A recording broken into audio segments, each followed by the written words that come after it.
God does things for a reason, whether we like it or not. He'll put you like through something, but he won't like choke you to where you can't breathe. You know what I mean? Yeah, like he'll tell you like, hey, like I feel like all this is happening because it's his way of telling me, you know, like, dude, focus on your merch. Yep. Focus on your videos. Yep. Your day trading. I've dived in more. I downloaded a whole fucking module about day trading. Yep. So I'm reading it right now, like how I should enter, exit, straight. Like I'm even journaling trades, trying to journal like, okay, this day, what did I do wrong? This day, what did I do right? Well, how can I improve this? How can I like do the perfect? It's never gonna go perfect on day trading. Yeah, right? Yeah. But I was like, if I trade 5 days a week, and I tell myself if I can hit 3 at least, okay, I'm chilling.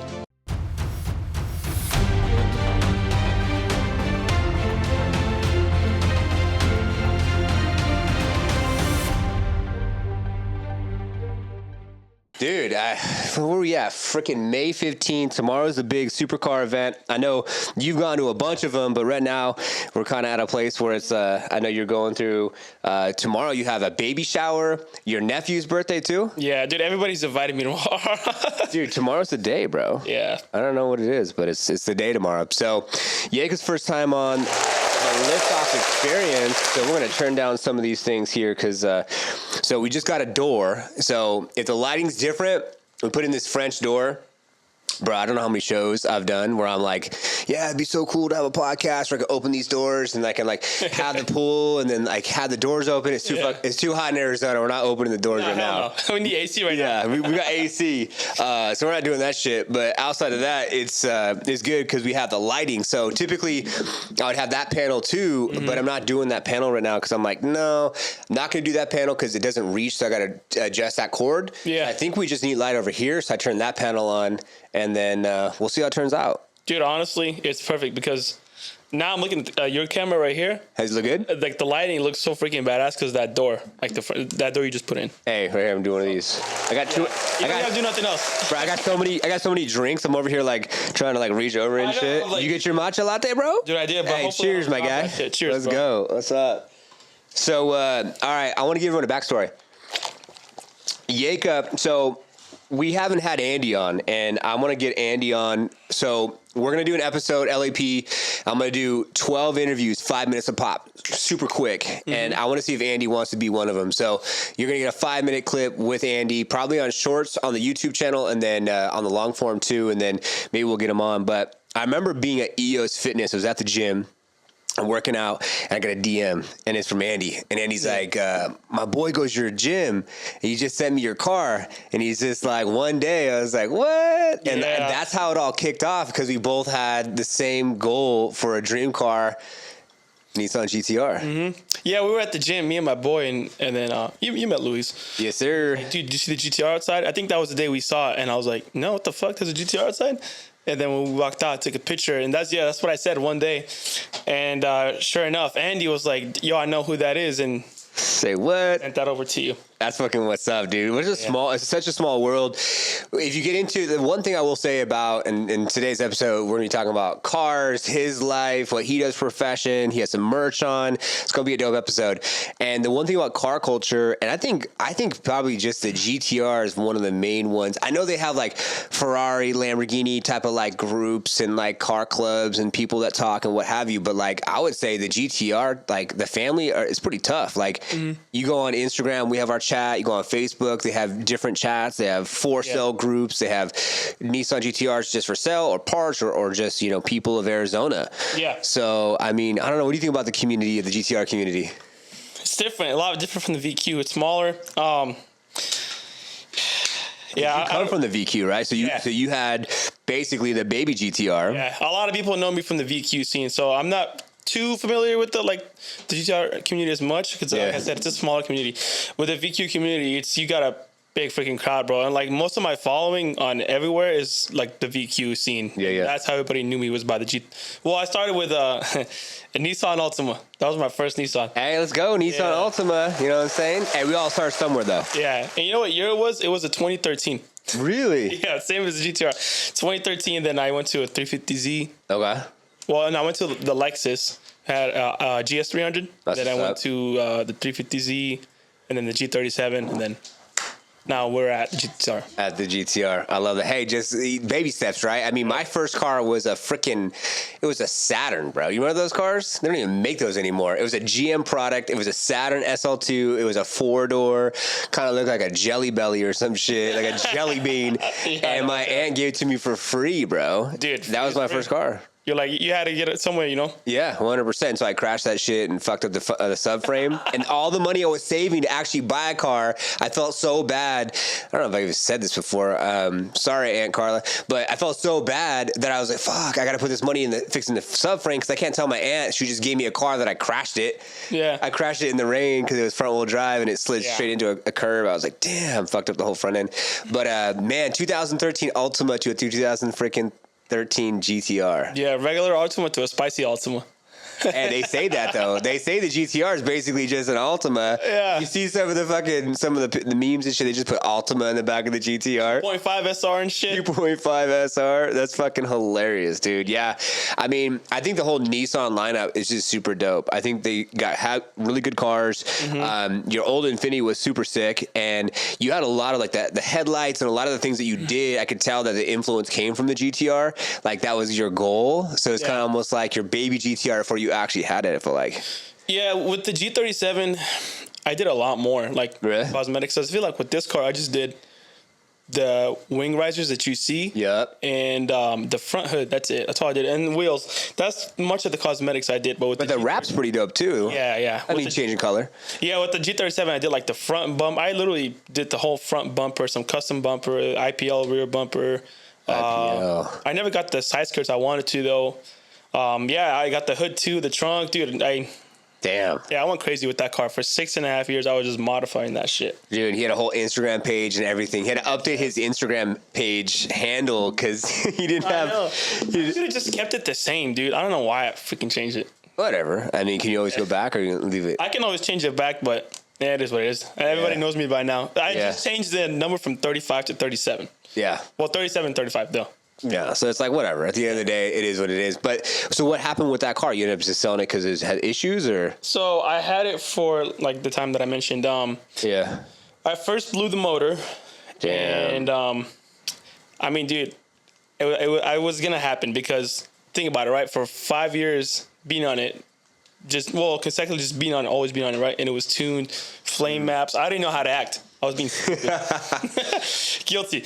Always in it, man. Always in it. Yeah, it's because I was having too much fun with that car, and then, but I still did like the maintenance shit with it though. Like I did like the cooling, everything. Like I had an oil cooler too, like big radiator, everything you could think of. Like I had that thing spec'd out to where like I was like, all right, I'm gonna boost it soon. So I started getting shit ready to boost it. I wanted to buy the turbo kit.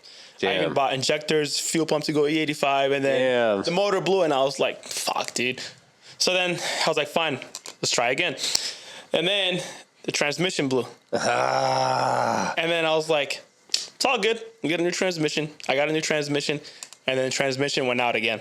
Damn. Yeah, because on those cars, the CD09s, they tend to, over time, like in third gear, start grinding. And I was like, dude, I'm not about to deal with this shit again. So I just sold it. I was like, I'm spending all this money. Why don't I just sell it? I have my fun with it and just get a GTR and just move on. Interesting. Yeah, I mean, you gotta cut your losses at some time. I mean, I remember I had my '72 Chevelle, built it up, and I was going to a automotive class in college back in California. So the girl I was dating, so I used to like be a lot attendant, and as I was a lot attendant, she was the front desk chick, and so she had the walkie, and then I had a walkie, and I'd be on dispatch, and like, oh, I need you to go pick up blah blah blah 123 car. A lot of different, like, just, whatever. Like, it was a GM place, so just a lot of, like, Suburbans and Yukons and Denali's and trucks and whatever. So we ended up starting dating, and she bought a car for her ex-boyfriend, which was a SRT4 Dodge Neon. And I remember the first time I drove that car, I was like, oh, this is so sick, because I had the 72 Chevelle, and it always had issues. Shit breaking. Dad was helping me out with building this car all through high school. It was a fucking money pit, bro. Yeah. And I gave it to her. She drove it all the way from, it's about 30 to 45 minute drive. So basically, if you know California, I was in Pleasanton, and then she went to Pittsburgh. And the linkage was fucked, and it wouldn't go in third properly. Yeah. So she kept it at 4,500 RPMs, overheated the motors, blew the fucking heads, on a brand new fucking build, bro. I was so pissed. And I had that little SRT4. I thought I was so cool at the time, sharing it and showing it off, whatever. Yeah. So I did the heads. The car wouldn't be right when it got hot. And my smart ass thought I would just sell it. Dude, these guys rolled up, I swear to you, in a Bentley. And I don't know what they did, but a couple black dudes in a Bentley, and they put something in the trunk. I remember they coming out of the car, and then at this time, I ended up buying, I bought like a 96, like 2-door Suburban, a Tahoe. One of those Tahoes, put on 22s and the whole nine, put 12s in the back. Thought I was so cool. And I ended up selling it to him. Years down the line, the guy was like, my brother was trying to find you that motor blue. And I was like, oh, like I felt so bad. And then shortly after that, bro, I thought I was so cool. I was going to like do like, I don't know what the fuck I was going to pill out or something in that truck on 22s. And I blew my rear end and my driveline. Shit. And then it cost me $5,000 and I learned my lesson. And so karma's real. They'll be fucking people over. It you know, you got to be, because you sold it with it blown, right? Oh, no, I fixed it. Oh, you fixed it? Yeah, I fixed it. Well, the transmission, I did mention that I was going in third gear. The motor, I did fix that before. I didn't tell it like that.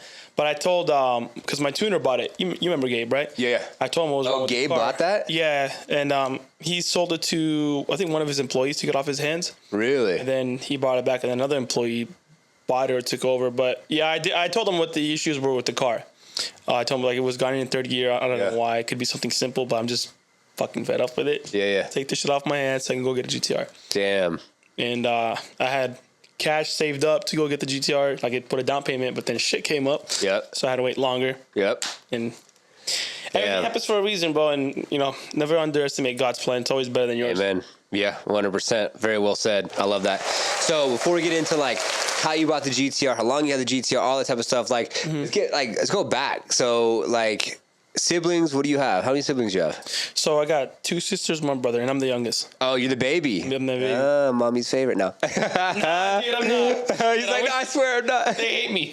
Oh my God, we can get to that too. So you live in Arizona. You lived here your whole life? So I was born in New York in 1996. Okay. Obviously, you know, I'm from Iraq, right? Yep. So we moved back to Iraq in 1998. Okay. And my dad was a diplomat. He was a diplomat. We traveled a lot because of that. Yeah. So we went back to Iraq, and then the whole war, like what happened with 9/11. Yep. All that shit going down, and then we started like going to different countries. So my dad moved us to Romania, which was cold as shit, by the way. Really? Yeah, we lived in Romania for maybe half a year. I don't even remember. Wow. My older sister would take care of me because I was still, and my parents weren't around as much, like sometimes. Yeah. Because, you know, my dad was working or my mom was working. Yeah. And then we moved back to Iraq. We thought like we missed like the whole war shit, but it was still going on. Damn. So I remember like being a kid in Iraq, like there was like a lot of like that, like bullshit, like, you know, like people bombing places, just fucking with people's family and all that shit. And then we finally, after years and years, in 2007, I think, or 6, we moved to Washington, D.C. Okay. And then Virginia. Then we stayed there for 2 years. And then my dad was like, it's either we move here or Texas. Wow. And I think my mom told him, let's just move here. Then I've been here since 2008. No shit, dude. Congratulations. That's awesome. So almost 20 years, shit. Yeah. Super close. I'm here, dude. 20 years. And wow. I got used to this heat. People like, how do you get used to this heat? I was like, dude, where I came from is hotter, or just about as hot. You know what I mean? Yeah, for sure. So if y'all don't know, Yacob actually, he's delivery guy for UPS, and so he's out there delivering. And right now, you know, we're getting temperatures for the U.S. listeners. You know, it could be 100, 107. It could be 47 Celsius for international viewers. Because my team's in the Philippines, I'm always fucking going like Celsius, Fahrenheit, kilometers, miles per hour. Because I'm wanting to, I want to connect with them, right? It's one thing not to know the language, and then also like, oh, how do you explain that it's hot and how hot is it? Well, they don't know Fahrenheit, so you're like, okay, Celsius, what? But yeah, you get used to it for sure. I think that it's a dry heat too. So if you haven't been to Arizona, it's not like you're like in the Amazon and it's hot and then it's just sticky and you're just drenched all the time. You get out of the shower, you're so wet and shit. Yeah. And so when you went through all those transitions, a lot of moving, like, what do you remember? Like, do you think that really helped develop you who you are today? I mean, having that much, you know, different perspectives, dude, from these different countries and just, you know, growing up, I can imagine So it taught me that living out here, we're spoiled compared to shit. Yeah, you know what I mean, and I don't mean that to like talk shit. I'm just saying, it's truth, because in Iraq at that time, I don't know how it is now. Yeah, right. We were lucky if we had electricity all freaking day, dude. Even 2 or 3 hours a day. I remember my mom would like fan me with like little fans that she had. Yeah. It was so freaking hot at night, bro. Shout out to her. And dude, what's up, moms? Let's go. Right.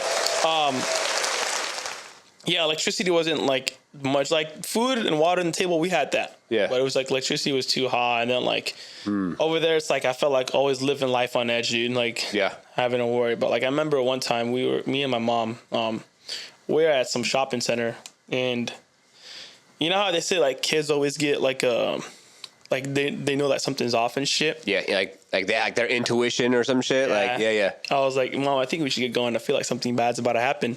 Oh sure shit. Enough, like literally as we were leaving, some fucking explosion went off and everybody was just scattering, dude. And it was just like, I don't know. Something just told me like we need to get the fuck out of here. You know what I mean? Yeah. And yeah, it's definitely it just taught me to be more grateful coming out here. You know, like you know, we got opportunities out here in this country and got to pursue it and chase it. Yeah, amen. I absolutely love that. Talk about a liftoff moment. I think a big thing too is that when you're not in survival mode, like you're not trying to survive, you're not trying to dodge fucking bombs. You're not trying to fan yourself because you have no electricity and the AC's out. Like it's a different thought process. Then we compare ourselves to our neighbor or someone that has something that we wish we had, or we think we're not good enough, and all these things. And I think that honestly, and that's why I like this platform, because everyday people all have a story, and we've all been somewhere, we are somewhere, and we're going somewhere. And that's where I feel like to add value to someone who's out there right now, that either they're there now, they want to come to America, or maybe they're already in America and they don't realize to be grateful for the little things like that right there. What you just said is a good reminder. Yeah. Like I said, dude, it's a whole different ball game from over there than here. It opens up your eyes a lot. Yeah. And you start like looking at things differently. You're more appreciative. You're more like, I don't know how to explain it to you. It's just weird. It's different. Yeah. No, I can only imagine, bro. So then, so your immediate family all got out. Now they're here now. Siblings, mom, dad, or what? So we all left except for my oldest sister, because she had just gotten married. And she didn't come with us, so she stayed in Iraq for like years and years. But it was me, my dad, my mom, my brother, my sister. So my oldest sister didn't come out till recently. She's right now in a different country. She's in Turkey. So we're trying to bring her here, but the closest she's gonna get to us would just be Canada. Still better than it's still like not too far from us. Yeah. So I told her, like I'm helping her with the whole process too right now. Like helping my mom and all that. Like we're trying to help her out with whatever we can do. And it's just lawyer stuff with immigration going back and forth. So it's a process, dude. Yeah, dude. I mean, I got lucky. Mine was short. Really? You know what I mean? Even though I was born here, they didn't give me citizenship. What? Because you were born in New York? No, because my dad was a diplomat. Oh, politics then. Yeah, and I was like, dude, I didn't know shit. I was little. Because my dad was a diplomat. I was like, yeah, I'm gonna go be a diplomat. I was like, dude, I didn't know shit about that. But apparently, because of that, you don't get citizenship. But finally, I got it, and then I was like, let's go. If I can do it, then be it. Because I have nothing to go back there for. Yeah. Maybe visit, but I'd rather be here. Yeah, so you still have family obviously back home? Yeah, I don't talk to them as much though. My sister's the only one I really talk to. Really? Yeah. Wow, man, congratulations. And that's a lot of people. I know people in the States right now that are still going through that process to try to even have that happen. And a lot of our team and staff's in the Philippines, and it's hard over there, bro. Like we want to meet our team. We got to get them together, and there's so much politics with just getting a visa to get them. Like one of our team leads, so there's two, Sean, Vitz, and Bernadette. There's three. Shout out to all three of y'all. And so one, Chaw's in like the video. Chaw's in the web. Bernadette's in social. And then you have Vitz, who's kind of like, she's more like the COO, like the chief operations officer at Liftoff. She helps with a lot of stuff behind the scenes. Yeah. Chaw and Vitz, they got their tenure, but unfortunately, Bernadette didn't, because there wasn't enough ties to keep her in the Philippines. And they're like, oh no, she's going to run to America and never come back. Talk about not having faith in your own country. And like, I'm not here to talk politics. I'm just saying, like, you know, it's like if when you don't give someone something, like you say no to your kid, they only want it more. You know what I'm saying? So you try to like tell people they can't have something, or you try to control them because you think they're going to not come back to the country or whatever. And it's just like, that's not even the case at all, you know? And plus Bernadette, she has ties to, so her family, mother, father, and I believe sister or brother, they're over in Canada. And they left the Philippines, and so she's going to stay because she has her partner there, and what have you. But yeah, shout out to anyone out there who's either trying to get your citizenship here in America, or you know, anywhere around the world that maybe you're going through that process and making it happen. So how long has it been since you've had your citizenship? So I found out back in like 2019. Okay. Because I wanted to leave the country, and I started the process then. Yeah. So it took me about 2.5 years. Wow, dude. Yeah. Like I said, mine was faster compared to my parents and everybody else that I know. But everyone's good now. Yeah. Nice. That's what's up. That's super cool. So then, you're here. So then you go through like what? Like elementary, middle school, high school, all Arizona? Yes. Well, no. So in Virginia, I was elementary school there. And then here it was like middle school through high school. Got it. Okay. And it was different over there too. It was cold, so it was like going from heat to cold, then back to heat. Hot, cold, hot, cold. Yeah, and then New York too was cold as shit. New York was cold. Really? And Romania would get like in the negatives. Whoa. Yeah, dude, it was freaking every night. It was freezing. Holy shit. Yeah. When you go through extremes like that, you're like, I'll take the hot. Yeah. It's not that big of a deal. Damn, that's crazy, man. No, that's awesome that like you went through all that to be here, and then now being here in Arizona, like basically, so always in the central Phoenix area? Yeah, so when we moved out here, we were in Chandler for about 2 to 3 years, and then we just moved towards Mesa. My parents live out east, more towards me. Nice. So we've been out there, and then I moved like maybe 10 minutes east from them. Okay. So, a little bit of Chandler, but mostly Mesa on this side of town. That's what's up. That's what's up. So, like, going through all that, like, where'd the love for cars come from? When was the first time you saw a car or whatever, when it, like, clicked for you, you're like, oh, shit, like... This was back in, dude, I was young. One of my cousins, he was in the military when I was young. Okay. And he would come spend the night with us, like, every other weekend or whatever. Yeah. And I remember one day he bought a BMW. Oh, shit. And at that time, it was like, whoa, like, what the fuck? He had a 5 Series, I think. Okay. Yeah. I could be wrong. Bigger body. Yeah. What year is it? It was like in 1990-something or 2000. I can't think right now. That's good. It was like the E something. Okay. Before the E36s. Okay. It wasn't like a 550 or something? No. It was a V8. I just know that because of him, I was like, holy shit, like, this is sick. Yeah. It was silver. He had like the European taillights on it too. Like, it was like badass, dude. Sunroof too. At that time, if you had a sunroof, you were a fucking baller.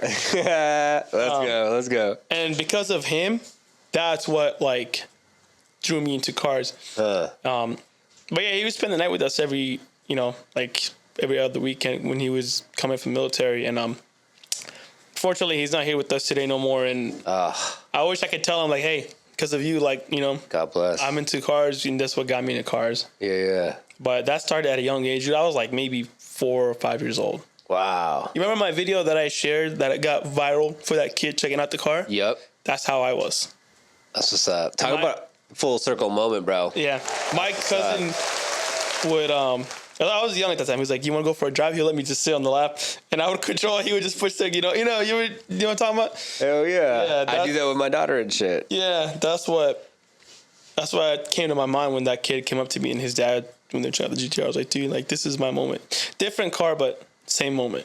Yeah, I love that, man, and that's what it's about. I think that people kind of they either love cars, they don't really care, they're indifferent, or maybe they're in the middle a little bit. But then, a lot of people out there, and hey, in the comments, let us know, like, think of a car as like just kind of transportation, but there's like so much more to a car, especially when you're a car person, where like the engineer spent so much time engineering and developing these machines.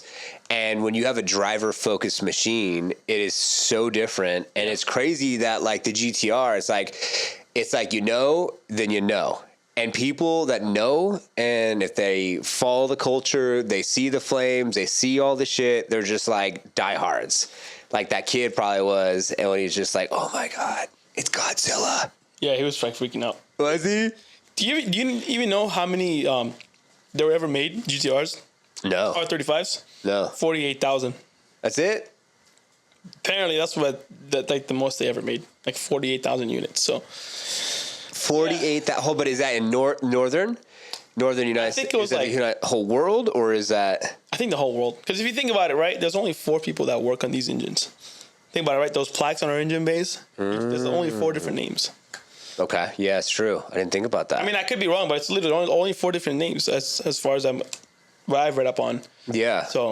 So like I know for 2016, let me fact check this real quick. I think it was 986 that was ever built in 2000.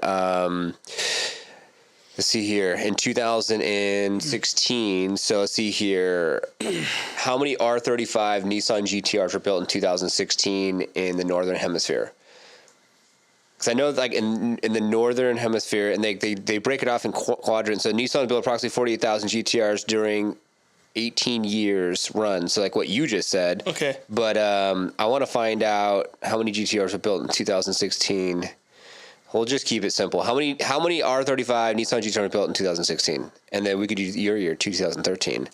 Because I don't think people really know how rare they really are. So approximately 1,500 to 2,000 units in 2016. That's not that many. No. I wonder, let's see 2013. I'm curious. So 2013 units built. Oh, now it's like, here's your chart. 2013, 1,566. Damn. So not very many units. No. And that's the thing that people don't understand.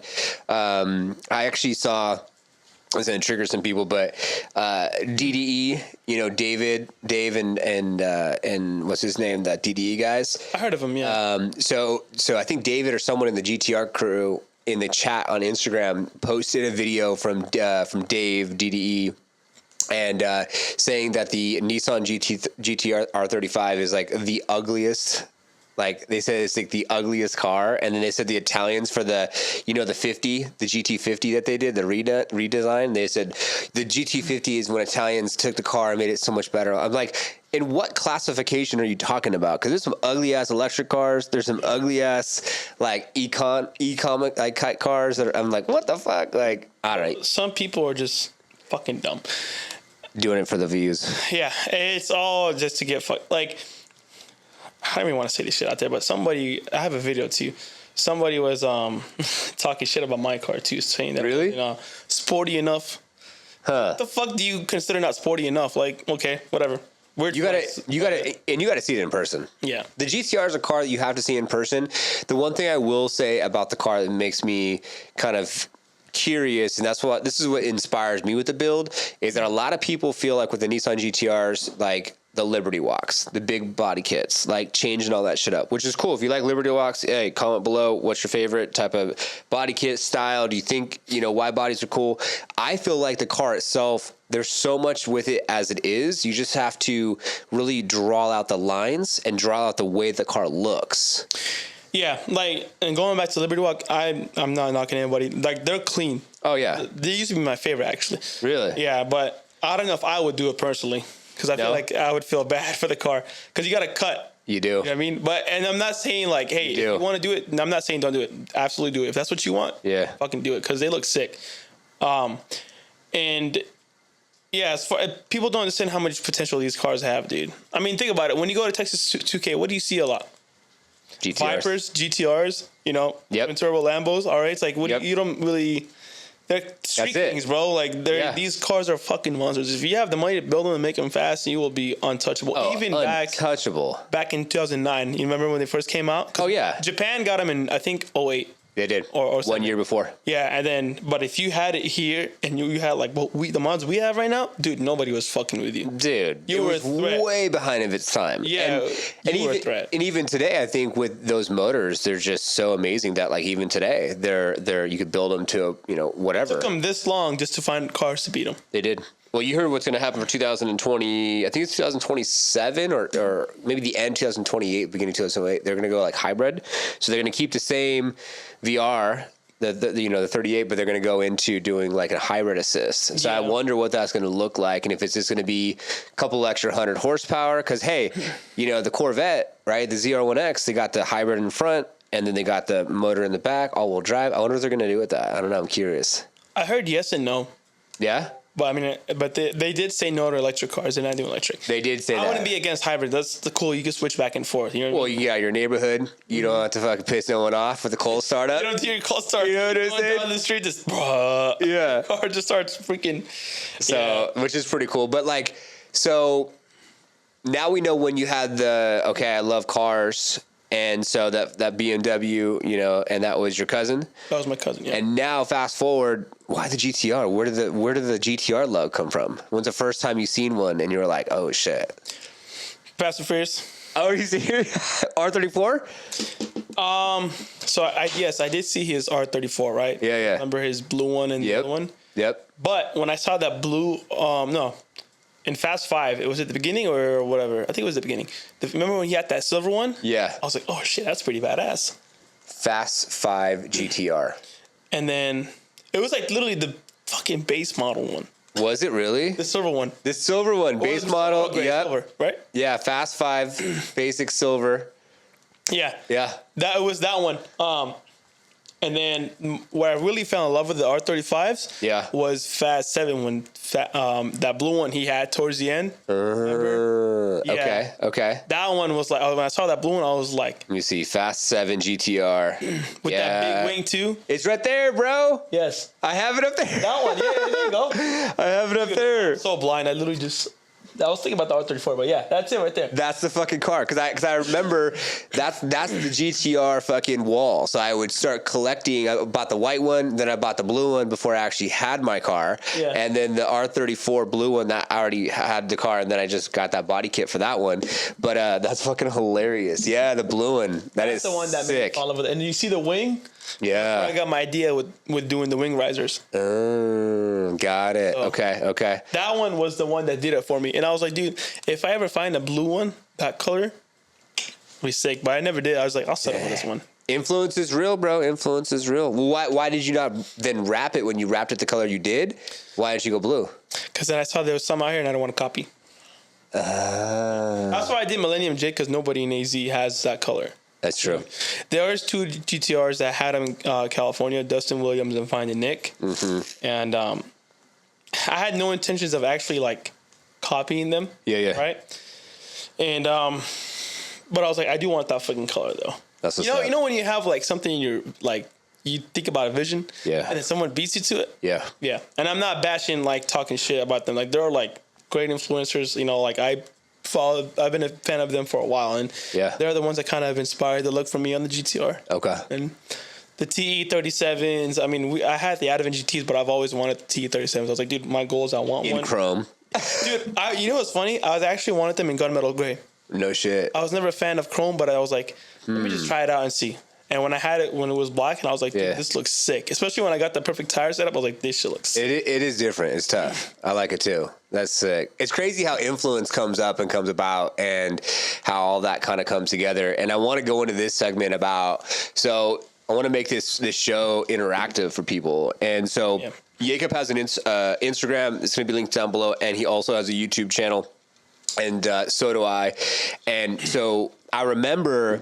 So we're going to be doing our 5th, we're not going to say GTR event, but whatever. It started out as a GTR event. Now it's kind of like a supercar event. And because more and more people are asking to come, whatever. So that's tomorrow.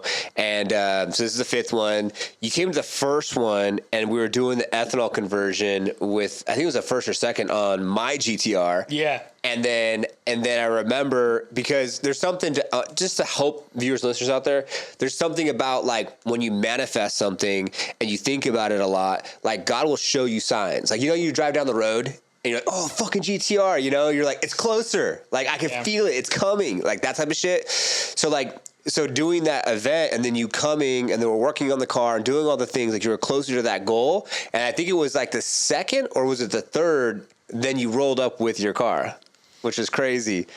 I think it was the second one. It might have been the second one. Because, it's funny, that was the time that I sold the G37, right? Yeah. But one of my followers, he's like, dude, I think I know what you're going to get for your next car. Because I was always posting about GTRs. Yeah. This fool knew. I mean, besides the close people that I know, they knew what I was going to get. And he's like, I think I know what you're going to get. And I was like, well, I guess you'll see. And then I did the YouTube reveal video. He's like, I fucking knew it this whole time, dude. He's like, I could tell. But yeah, that was like the first time I came, and I was like, that's so cool. I was like, I gotta find that video. I was like, next time you guys will see me at this event with one of these GTRs, and did it. Absolutely did it. That's Liftoff mode right there. And we have it on the YouTube channel, so you'll see that. I'll put the link down below. Shout out Liftoff Agent for sponsoring the show, and the video team and social team for production, and then putting those links down there for us. But yeah, we'll put the links. So if you want to watch a cool vlog, check out the events that we've done. Those are all pretty much, I just production on all that. I filmed myself. I did all that. Tomorrow, we're actually hiring a crew to come out, and then we're meeting everyone here at the house at about 4:15, 4:30. And then we have 3 cars for camera cars. And then we're going to actually have it, edit done professional. I'm not going to be doing it myself anymore. Just too much. And it's a lot. You're trying to host an event, orchestrate everything. I've already personally messaged everyone. I fucking dropped off flyers yesterday to the neighbors. I got the taco guy ready. We started to get the toppings for the ice cream. We're going to get all the ice cream tubs tomorrow. Then we got to set up the chairs, set up the tables, and then I got to still put together the podcast roster of the 12 people and then send them direct messages to make sure they're on the same page. Plus, I just put in these fucking doors, so then if you want to be in the pool or hit the bathroom real quick, or if you're going to be on the podcast, I'll just open these doors up and you can just come on in, and then you could be able to have like a roster, and then you'll have the time slots, and they'll just come in, and we'll be filming each person for like 5 minutes, 12 of them. Like, dude, you're going all out on this shit. All out, bro. I feel like every time you do, you just do like more and more too. Have to, bro. Like, who else is doing it? Yeah. Think about it. Like, you go to all these events, which are cool. Hey, AZ Track Stars, shout out. You guys are great. Don't get me wrong. You got the one dude that does a lot of events over there at the fucking Top Golf and the shooting range. He does a lot of events over there. I forgot his name. We're talking back and forth. Cannonball, they do a lot of shit too. But the problem that I see in the market as far as when it comes to car events is it's like a quick drive, and then you go to the house, and then it's mediocre, okay food, but there's no one really hosting it, and there's no really like media production, and there's no really one like bringing everyone together and actually like giving people context. I was just gonna say that these kind of events bring a lot of people together. That's what it's about. And yeah, like you said, I'm a fan of all those meets too. Like Track Stars, they do some badass shit. Oh, too. Those meets they always hook me up too. Every time I get there. Yeah. Like last time I just rolled in, they're like, "Hey, just park on the side. We have a spot for you." Literally put me like right in the front. Yeah. Shout out to them. They're really cool. They take time hosting all this shit too. Yeah. But yeah, no, these GTR events do like I don't like going to too much car meets because like I don't know if you notice, I tend to go more towards the cars and coffee. People are more mature and respectful. But when you go to the other meets, people are just like revving their shit boxes nonstop and like. Yep. Like, there's a time and place for it. You know what I mean? Yep. Like they do it so much that we're just having it end up getting kicked out or. Yeah, the Challengers. I'm sorry to say, but the Challengers, the Chargers. You know, it's like people trying to feel like they need to prove themselves, so they either have the beat. And if they don't have the beat, they got the cut off straight fucking pipe. You know what I'm saying? And they're just revving the shit out of it. Like, dude, it's too much. It's too much. And that's where I think I've been very grateful that we've always had good people, a lot of respect here, a good mix of individuals, whether they're business owners, blue, white collar. Everyone just comes together and just has a good time. Yeah. And like that's what I'm looking for, and it's crazy. Every single event, we'll have like a core people that keep coming, but every single event it's a little bit different. And then tomorrow it's Paulie's birthday, so Paulie has the blue GTR that Jacob didn't want to copy. I don't know if it is, but I'm just calling out. No, you're right. Shout out Paulie. I don't want to copy. So happy birthday, Paulie! Tomorrow's his birthday, and so my wife's making him a little cake. Nice. And we're going to sing him happy birthday. And then I invited Son. Shout out Son. This guy is a baller here in Arizona. He won't come on this show. I invited him, but he's like, my life's too much like a movie. I don't think I want to come on. I'm like, what are you talking about, bro? Look at Steve Will Do It. Look at all these fucking crazy cats out there that are just putting themselves out. I was watching that one influencer dude. What's his name? He rolls with Steve Will Do It, and he has a gambling problem, and he's like 24. What's his name? Man, I was looking him up, and I was just checking him out. I was watching one of his podcast episodes too, or one with the Iced Coffee Hour. Is he out here? Togi. He's out here? Togi. Have you heard of this guy, Togi? No. You haven't seen this fucking guy, Togi? He's in Vegas. Yeah, his name's fucking Togi, and he's an influencer dude, and he just spends crazy money, and he has gambling problems, and like it's just. Yeah. But these people, like their lives are like movies too, and you know they just put it out there because there's one dude.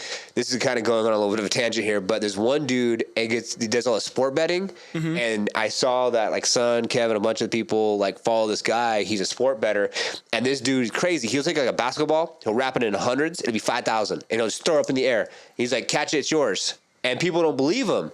And they'll catch it and be like, oh, it's 5,000 short. He's like, is that real? I was like, yeah, he takes off the 100. It's a real $100 bill. So you see these people that have movies for lives, but long story short, I don't know if we'll ever get Son on, but it's his birthday tomorrow too.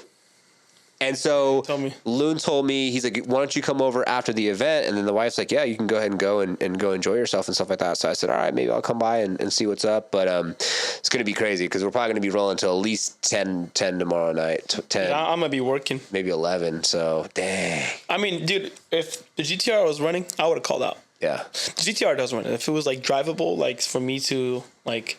Because right now, I just take it to the gym because it's a mile from my house. Yeah, it's easy. I'll take it like once a week, just like, you know, stretch the legs out. Yep. But I can't fucking turn. If I feel like I'm turning, I'm hitting arms at the gym. Yeah, power steering went out. Yeah, that shit just... Damn. It feels like literally you're turning and like at the same time you're curling weights. Damn. But it gets easier when you start driving it though. Yeah. I used to have the same shit with my 72, bro. The Chevelle. My shit would go out, and then what do? You just do what you got to do. Either you pour in the fluid, and then it's easier, and then it all fucking pours out, and then you're like, fuck, and then it gets hard again, you know? Yeah, no, this one is a pump. No matter what, it's just, you can't turn. Damn. So the pump has to be replaced. That's crazy. But the thing I was telling Yacob, I said, because it happened at a Cannonball event. Yeah. Actually, if you want to, we got that video too. I had the team do a whole vlog of that event, and that's when I was doing the interviews and whatnot. And the one guy wanted to trade me his fucking M8 or M5 for the watch. You were in that video, bro. Yeah, you were like shit's rigged. He was fucking in that shit. And Moss is funny, bro. He's a funny dude. He's a cool ass cat, bro. I like that guy's fucking energy, personality. He's super cool. So we got a vlog on that shit too. So if you guys want to check it out, it's on the Liftoff agent page. And then I think I collaborated with my personal YouTube channel. But did you post that one already? We just posted that vlog, yeah. Okay, I was gonna say I haven't seen it, but I'll have to. I'm gonna put it out there.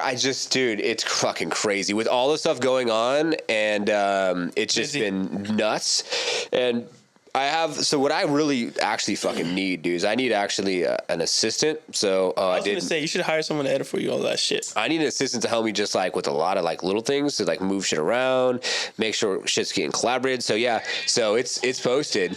So that we did a whole vlog of the whole entire event. So I got the interviews, everything. It's available. Links down below. Yeah. I'm gonna collaborate with that with my personal shit. But my thought process is like I'm going out to Fashion Square. I'm interviewing people about do they own, do they rent, and I'm getting to a point in my success career where I'm like, I want to do the shit that I like. I like cars, so let's fucking do cars and real estate and ask people like when they're coming in tomorrow. I'm gonna be like I'm gonna ask them like, you know, like who they are, what do they drive, like how long to take them, ask them some questions about the car, and then I'm gonna transition to ask them about like, do you own a house and do you think you should own a house before you buy a supercar? And like get into that kind of conversation, you know what I'm saying? And just see what they say. Like, do you own a house? Nope. So you think that is more important to have a house or a car first? Or I might even ask them like, should you buy your supercar first or your house first? And you can't race your house, but you can race your car. Woo. Hey, I like that. And honestly, you can do a lot more content with cars than you can your house. And technically, a car can make you money if you know how to do it right. I say it's smart to buy your house first. That's what I did. I bought the house first, and then I was like, you know what? GTR will come next. Well, let's get into that. So I remember, Yacob and I, we work out at the same gym together. So I see him at EOS Fitness, and I introduced you to my neighbor, Joe. He's just like 3 blocks down the road.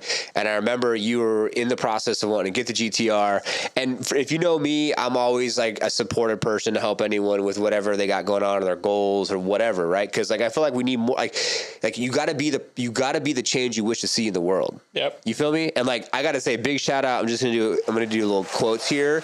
This dude has been a real one. I mean, back bumper, front bumper, taking shit apart, putting in headlights, putting in tail lights, doing the ethanol kit. Like a lot of the shit that I actually done to my car was this dude coming over, not expecting a dime, not asking for money, nothing. I'm like, hey, come over, excuse to do a fucking YouTube video. He's like, all right. So he gets his content, I get my content. I wanted to change the headlights and taillights. I was thinking about it. He inspired me to fucking do the headlights, do the taillights, that type of stuff. So I just want to say I appreciate you always coming through, being a good one, being a homie, being a real one.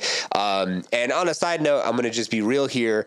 I told my wife that, and she's all, well, that's what a true friend does. And I'm like, fuck. Because growing up for me, like I had a lot of friends that like either fucked me over or some shit went down and or whatever. And long story short, like I wasn't perfect either. I'm not blaming anyone else for my shortcomings. I'm just going to say that like I haven't really had people in my court recently that I can consider like someone I can call, text, hit up, and like they actually are a real one. They actually will like, you know, give you advice or come over and help you or whatever. So thank you. And also your other half, man. Izzy, shout out. I want to say shout out to her. Last GTR event, she came through, cooked a bunch of food, and like we did freaking ramen, and she was just having a good ass time in the kitchen doing her thing. And she also has a car too. So I just want to. She's gonna start driving her car more. Yeah. Just wait till I finish, because I'm gonna work on her car next. Like that's my goal. I saw you already do it last night. So better fuel system, get all that done. The fuel, we replaced the fuel. Shout out to Juan too. He came to help me with that. We replaced the fuel pump filter, and before he came, I did the injectors myself. Oh no, the spark plugs I replaced them myself. Okay. But yeah, everything's running solid. Now I'm just gonna start more like wrapping it, and I kind of want to get new wheels for it, but maybe not. Maybe I'll keep them, just take off the center caps and do like yellow calipers. But I'm planning to wrap it midnight purple. That'd be sick. PPF wrap. That'd be sick. I was thinking of doing Millennium Jade, like 2 matching cars, but I'm going to do midnight purple. All right. It's technically still the same thing, but yeah, she's going to want to start driving her car. Just wait for it. I know she's going to be like, babe, let me take the Evo, because she doesn't really drive it as much. She has her own daily. Yeah. So that's why I sold my daily. Now I drive that car like almost every day. Wow, that's what's up. Shout out. It's cool because now he wants to serve his partner and get her shit right, because, you know, it's a good car. It's an Evo. It's a lot of potential. It'll make him any more on top of doing his car, which is super dope. I love that, and that's awesome. So I want to get back into the GTR, purchasing the GTR, and we just talked about like, okay, supercar or house first, and you said house first. My wife would say house first, right? That's what I did too.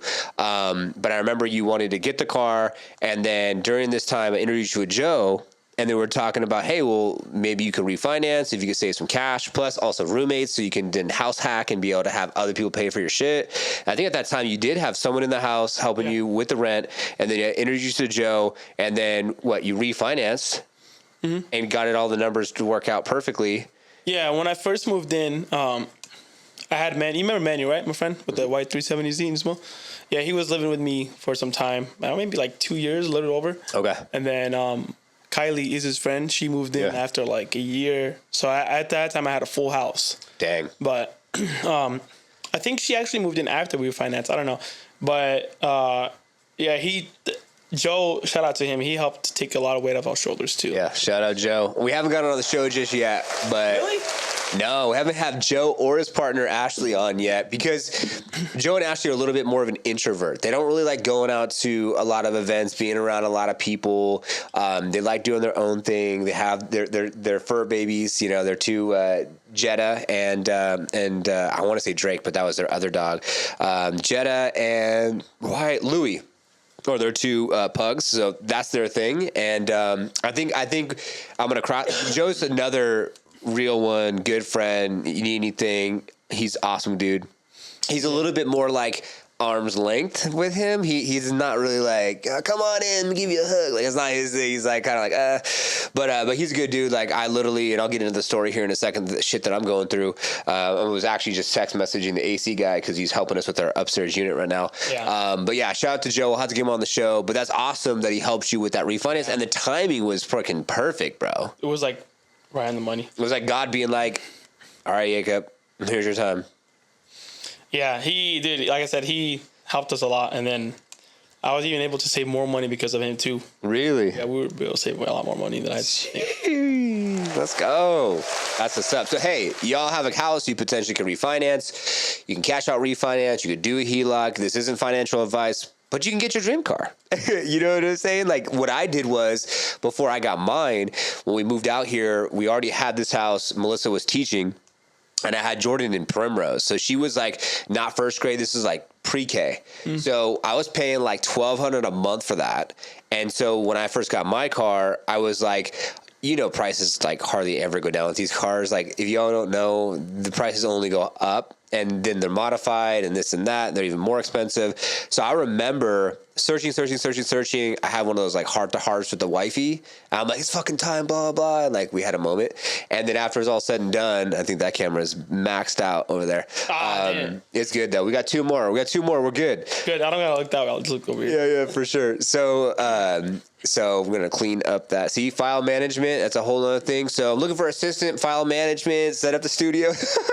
Somebody want to help him? I need some fucking help, man. So we had a heart-to-heart, and I just said, all right, she's going to be done with this school. She's going to go to a charter. We can save the $1,200 a month. And she said, all right, you can get your car. So I said, cool. And the market was doing decent at that time. So I was going to put like $7,000 or $8,000 down. I found this car on, Car Guru. This car was online for 267 days, bro. And it was like shitty photos. It was a private seller. I'm like, nah, this can't be real. So he wanted like 77. So I shot him I said, hey, would you take 75? And he said, yeah. And I was like, oh shit. So next thing you know, we swapped numbers. I was talking to him, everything else. I got him down to 72. Yeah, I got him down to 72 because then because I went through a company that specializes in, so you could either lease a supercar or you can finance a supercar. And depending on the type of car, you can get up to like a 10-year term.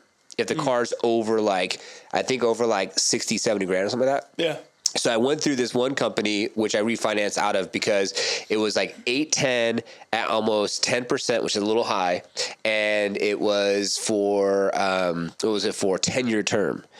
So I ended up refinancing that down by 5 years, and then now I'm like $1,000 a month. But because she was in that school and I did what I did, it all worked out to get the car. And now it's like I have a TRX, and so the TRX is like $1,250 a month. Damn. And the GTR is $1,000 a month. So I'm at like a house payment. I'm at like $2,500 a month just in two cars. Hey, you race your house, bro. You race your cars. Same yeah, you know what I'm saying? I love it, bro. I wouldn't change it for the world. And right now I'm just working on paying them. So I'm about to be in the 50s. I only owe 59, 50, 58 some change by this month in May on the TRX, and I'm only gonna owe 40s, like 48 on the GTR. So when did you get that GTR? Like, what year did you get it? I got it 3.5 years ago. Okay. So where were we at? 26. So that was at 2024, something like that. So literally the same time around me then, because I got mine in April 2024. I think it was like 6 months apart. Yeah, I got mine in April 2024. 6 to 8 months apart. It wasn't much, you know. So I think that, like, for me, it took me 10 years before getting my car. Yeah. And I would say I respect it more because of it. Mine is a 2013, and I bought it with all the mods. Yep. Except for the cosmetics. Like he left me like the front lip and the side skirt and the rear diffuser. I didn't even know I had a rear diffuser. Really? I just thought it was a stock one. I was like, dude, what diffuser is that? Dude, I don't fucking know. It's a stock one. So I looked at the screenshot that I had of all the mod lists. I was like, oh shit, it is an actual aftermarket one. And some guy was like, oh shit. Like, do you want to sell it? I was like, no, not really. Why? He's like, well, I can't find it anywhere. I was like, shit. It's discontinued or something. No shit. Anyways, mine's a 2013. I got it with 60,000 miles. I'm sure you got yours with less miles, right? 37,000. Yeah, you got a deal. 2016. Because I got mine was up for 75. I got them down at 70. Okay. I almost had them at 68, but I got it for 70. Yeah. And I put just like you, I put like, well, actually, I put less. I put 6,000 down, Okay. and the rest I got in a loan. Very, very similar. Yeah, I think. The thing is that mine states 5 owners, and then it has some accidents on it. And one company I was going to finance through said there was some fishy business with the Carfax because it potentially was insurance fraud. I'm like, I don't care what happened with insurance fraud. That's something I didn't do shit. Like, I'm just trying to buy the car. And because if you already know, GTR tax is a thing. And so people do that shit, get a little fender bender, whatever, and then they can get cashed out for a cool $5,000 to $10,000, $15,000. And so I know that the front end was replaced. I know the back end had a little blemish on it. I know that it said 5 owners, but the thing that if you don't already know, if you lease a car and then buy a car and you're the same owner, it shows 2 owners. And then if a dealer buys the car and then they sell the car, that shows another owner. So that's where I feel like the original person leased it, bought it out, a dealer had it, the guy, he bought it, and then I have it. So technically, I think it really only had 3 owners, technically. And at 37,000 miles for 2016, I'm like, I mean, come on. Like, how much could have been the car been through or whatever? And so now I'm at like 48,000 on the car. I bought mine with 60. I'm at 87 now. Yeah. And I know people say, "Oh, you shouldn't drive it because resale value." Man, fuck the resale value, dude. Yeah. Drive the car. You're like, we're only so young. Like, yeah. You think I bought something just to keep in the garage? Like, I'm gonna drive that shit. That's true. And then with these cars, dude, when you take them out, like, you break so much necks. They're badass. Like, why am I gonna let it sit in the garage? Like, it's a beast. It wants to be taken out. Yeah. Like, think about it. When you push the gas on it, it just wants to freaking go, right? It wants to. Like, take it out, dude. Enjoy it. You know what I mean? Yeah, you have to. You have to. The resale value is so good on these cars. Like, the price we paid for our cars, right? Yeah. Being they're a little bit newer. Right now, you can get 9s or 2010 for the 70 or 80,000. Yeah. Like 70, 80,000 miles. That's crazy. So now I'm like, dude, if I sell mine, boy, I would probably sell it the same price I bought it for. Yeah. Yeah, that's crazy. I could probably get 90s. Probably 90s or even closer to the 100 range, just because I have the Gucci interior now. Yeah. I don't think anyone's ever done that before. The back bumper is not the original color. I have the original color, the original back bumper, because the guy didn't color match it properly, the person I bought it from.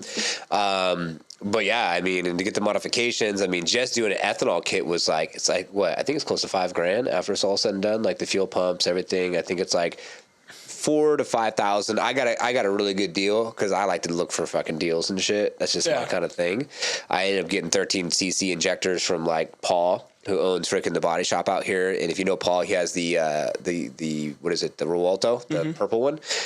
So $400, it was freaking dirt ass cheap. So, and then GTR tax is real, but you got to know, like, that's why I was grateful that we did a lot of the work ourselves with the car, because like I got clips right there. I got those new gloves. I got the clips are right there for the front bumper. I got to go put those on and finish it.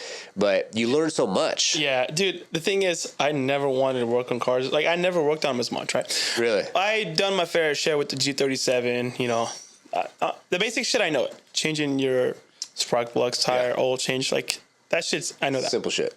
But, I mean, we've done like myself, I've done like coilovers, brakes, like the whole base, like pads and rotors, headlights, taillights in the Infinity. I've done that shit too. Even the hood and the trunk on the Infinity, I think I ended up installing it myself. Damn. But I never really like to work, like, I don't dive deep into the engine. Yeah. And then with this car too, like, I don't work on it myself as much. The Evo, yes. The GTR, I just don't want to do it. Yeah. So I have Manny just do a lot of the work for me. Really? He's cool about it. He's one of my good friends. He does all that shit for me. So shout out to him for that too. You know what's interesting? Speaking of work on GTRs, people think that like it's so expensive for like oil changes and shit like that. And I actually saw a video, and the GTR is classified when it comes to oil changes just as like we'll just say Altima. So I think I'm going to call the dealer and find out for the next oil change, because I've done a few myself, and then I've had a few done because of like a couple shops I was working at. The thing that I like about working on cars myself personally is downtime. because your car's never really down. You know, it's like you have it in your possession the whole time, and then you're doing the bumper, or you're changing the oil, or you're doing what the fuck you're doing. Yeah. And then it's only down for the time that you're working on it. You still have it, and then you're done, and then easy peasy. Like we did the lights, same day, done, and then I can just drive it the next day. So that's one thing I like. I know some people, man, they're dealing with like shout out Loon. He has that twin turbo Evo. He blew his fucking transmission, and like now his car has been down for like a month. It's like sucks to have a car or even a payment that's like $5,000 a month, and you're like don't even have the car to drive. You know, it's like oh shit. Like when I had the oil leak from the turbo line, I was like, fuck, dude, I'm paying for a car that doesn't run. You had to drop your motor, right? For little ass lines, oil line. And at that time, like I wasn't making too much money because I got laid off work. Yeah. And if I was like, dude, I would be down to do a turbo upgrade. But I was like, not the smartest thing right now because I wasn't making, just like right now. Yeah. And I'm not working as much. Like, yeah. Like I'm working a lot of hours. Like Saturday, I used to, as of this week or last week, I won't be doing 14-hour days on Saturdays no more because I used to do that. Yeah. So now it's just going to be like a 10-hour day. Damn. And then the rest of the week, like I told you, going at 3 or 4 in the morning, I'm off at 9. And if I get called to drive, I do take it because it's like double pay. Yeah. But I'm not making much money like I used to. Like I went from making when I was like full, because I'm part-time, right? Yeah. When I'm full-time driving every week, I would take home about like 22 to 2,400. That's what's up. And now I'm not even taking that much. I don't even want to say it. It's way less than that, bro. Damn. So what got you into UPS and like that job, that company, and getting into that line of work? My friend Luis. Okay. Because back then the gym, the guy you work out with? Yeah. Well, we've been friends since high school. Yeah. One of my best friends. That's what's up. Shout out Luis. Yeah, he's the one that bought me the Insta 360. He did, dude. I saw that shit. He inspired me to get the Insta 360. So I have that. That was one of the angles. But can you believe we were already an hour? It only lasted an hour because I'm out of. Damn. I'd ruin that card. Yeah, we've been friends since high school, dude, and he's always pushed me like, hey, like, do YouTube or like. When I started doing YouTube after high school, he's like, dude, you should do this shit more. Like, you need to do this shit more. Yeah. But I never was consistent with it. But yeah, we've been friends for a while, and yeah. That's cool. It's cool when you have real ones like that help, like really believe in you, because like we've been telling Yacob, for a while, like, hey, dude, like, because his views, like he'll post something on Instagram, get all these views and shit. I'm like, bro, like, why don't you not going deeper with that? And then it's just like. And then he's like, hot and cold a little bit with the YouTube thing, busy with work, whatever. Yeah. And that's why Luis, shout out, got the Insta365, so that way you could do that. So then you get into videos doing that a little bit more. I mean, what's like when you think about, the dream? Like, I know you have merch. Mm-hmm. I have your shirt too. I wore it yesterday at the gym. He's wearing it right now. Oh yeah, that's what's up. So what's the dream as far as like if you were to think about the future Yacob's life? What does it look like? So I'll start before, right? Yeah. I used to work at USPS, right? Oh, no shit? Yeah. But before that, I worked at UPS, me and Luis. Well, he still does. Well, I did. Yeah. I used to work at UPS, but then I left. But then I found out how much drivers made. And then I was like, fuck, I just missed out on an opportunity. Because I was working at USPS. I hated my life over there, bro. Really? And it just got worse. And I left and I went to UPS. And it's just, I guess I got inspired just to be there. And I was like, I enjoy it. I don't love it, but I enjoy it. I was like, but I can use this shit towards like my next stepping stone in life, right? But the dream life for me after that would be like, because I told you how I'm diving deep into like day trading. Yeah. I've been trading since 2020. No shit, 6 years. Day trading, I started doing it like last year, right? Yeah. But I never was like, I'm not on a funded account right now. I'm on a paper trading account. Yeah. I've been failing left and right. But I think now I'm starting to get an idea. Which I thought I was behind, right? I was like, dude, everybody's ahead of me in this. Like, what the fuck? Like, I'm not on time. But there's people that had it worse than me. Yeah, like, it took them like 8 to 10 years to be profitable. Yeah. But that would be the dream life for me, is just not having to work anymore, just like content and just trading. And with me, I focus on so much shit. Like, I'm a hustler, you know what I mean? Yeah. So I'm like, I want to do this. I want to do that. I want to do this. Like, sometimes I tell myself, like, dude, like, one thing at a time. Yep. Like, you can't. And then I learned from people too, like a lot of influencers that talk. They're like, dude, a lot of people get burnt out because they tell themselves that they want to do like 3 different things at once when that's not the case. Yeah. You know him. What's his name? The dude with the long hair. Alex what? Alex Ramosi? Yes. Yeah. He says this shit. He's like, dude, people like focus on so many things at a time. They should just focus on one thing and just run with that. That was my issue. Bro. In my 20s, bro, I was like parties, promotion. I was doing security work, and then I was doing my daytime shit. So I was working on I was doing like cleaning houses, fucking selling shit on fucking line for friends, chauffeuring people to the airport. I was doing all this shit. I remember I hit a wall hella hard because I was getting tough with I would get party buses. I would fill them with 27 people. We would go to like a club and we'd have bottle service, and I would charge each person a head, like $60-$70 a head. And then I would make a margin off of each person to put all this together as like a party promotion planner. Then I got into the security stuff, and I was doing the bouncing, and so all that, I got to a point where I was like, I hit a wall and I was like, I'm fucking done. So I got done with all the parties, all the promotion, all that shit. I just said, fuck that. And I went fully on it was personal assistance. I was doing a lot of concierge type stuff and driving and stuff before I got into finding the real estate industry, and then really getting into Liftoff and focusing on the one thing, man. I mean, almost 500 clients and like 22 on staff almost now. We're about to hire a few more people.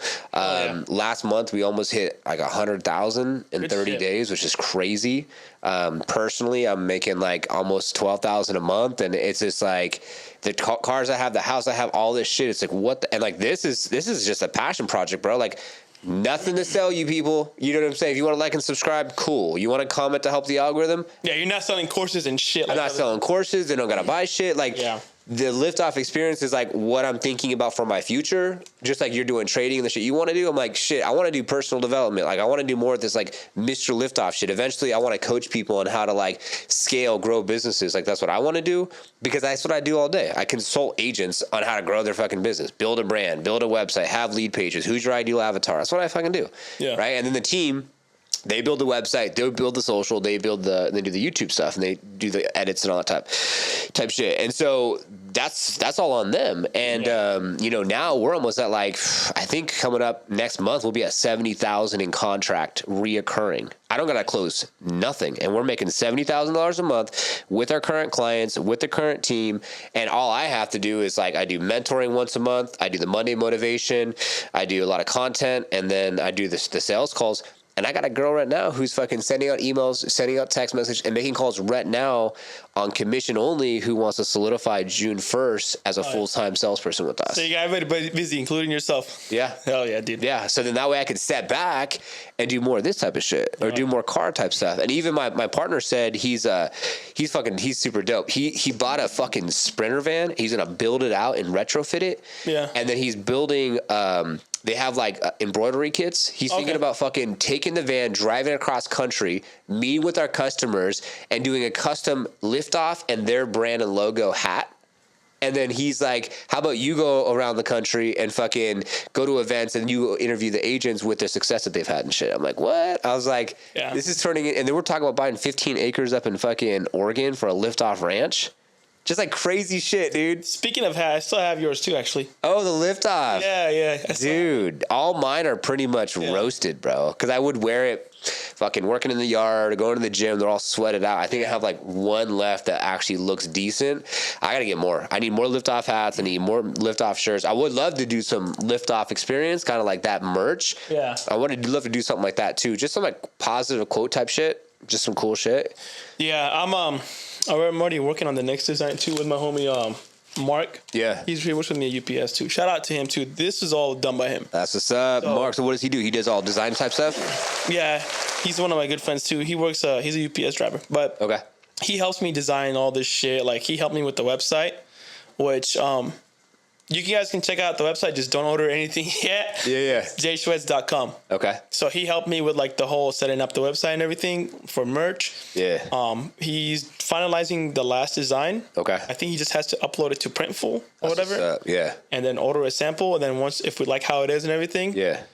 Should be chilling, because this is the new shirt. Yep. It's a little bit different from the one you and everyone else has. Really? Because this is the new company. Okay. But I feel like I like the way this fits, right? Because you like my shirt; it's comfortable, right? Yep. A lot of people tell me that this is comfortable too. But what I like about this one is it's like tight around the arms and I chest. love the arms and chest fit. Yeah, and then it's like loose around your like torso. So yeah. I was like, dude, we have to. I don't care how much, we have to use this company. That's like, what's up. Because, and I've watched it like a handful of times already, and it's still like it doesn't shrink. It's good quality. I got to hit you up with. I got a guy that I met. So I went to. So Maddie will be at the event tomorrow, and one of his buddies, he does a lot of photography. No, he does photography, a lot of headshots, a lot of lifestyle type shit. But his studio is in Phoenix at a print shop, and the guy that he partners with does all print, whether it's beanies or hats or T-shirts or whatever. So I got to connect you with them because I actually need to get some hats myself. So I need to connect with them as well.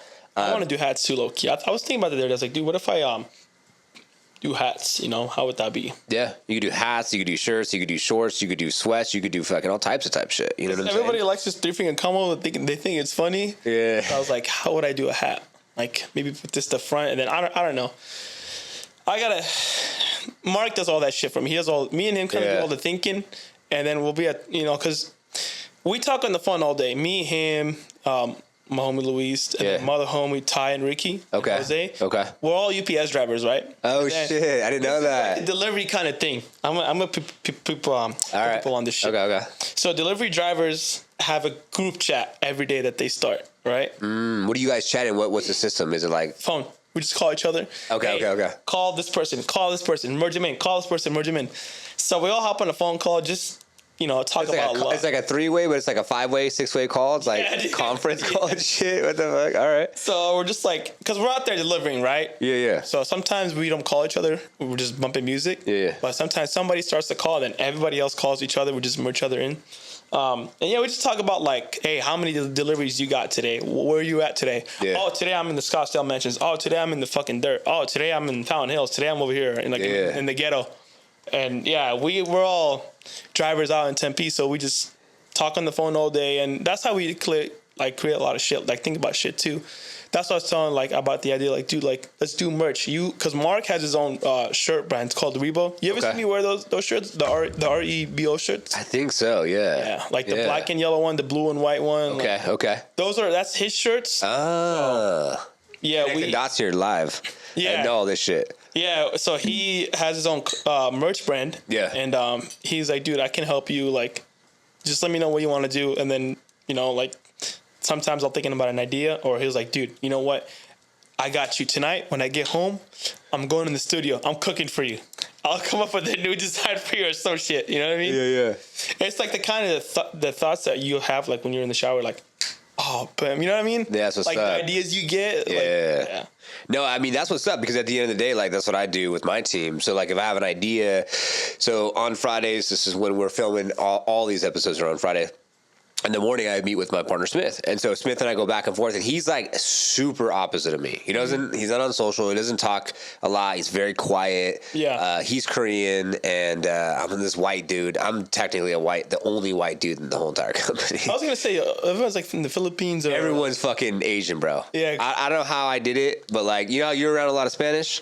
I'm around a lot of Asians. Yeah. I don't fucking know why, but like Sun and Lun and all those, I must have been fucking Asian my last life. I have no idea. I got fucking Asian car, fucking, well, I don't even know. My wife's a white girl, but you went to Japan. That makes sense. I married an international tea master and shit. It's fucking crazy.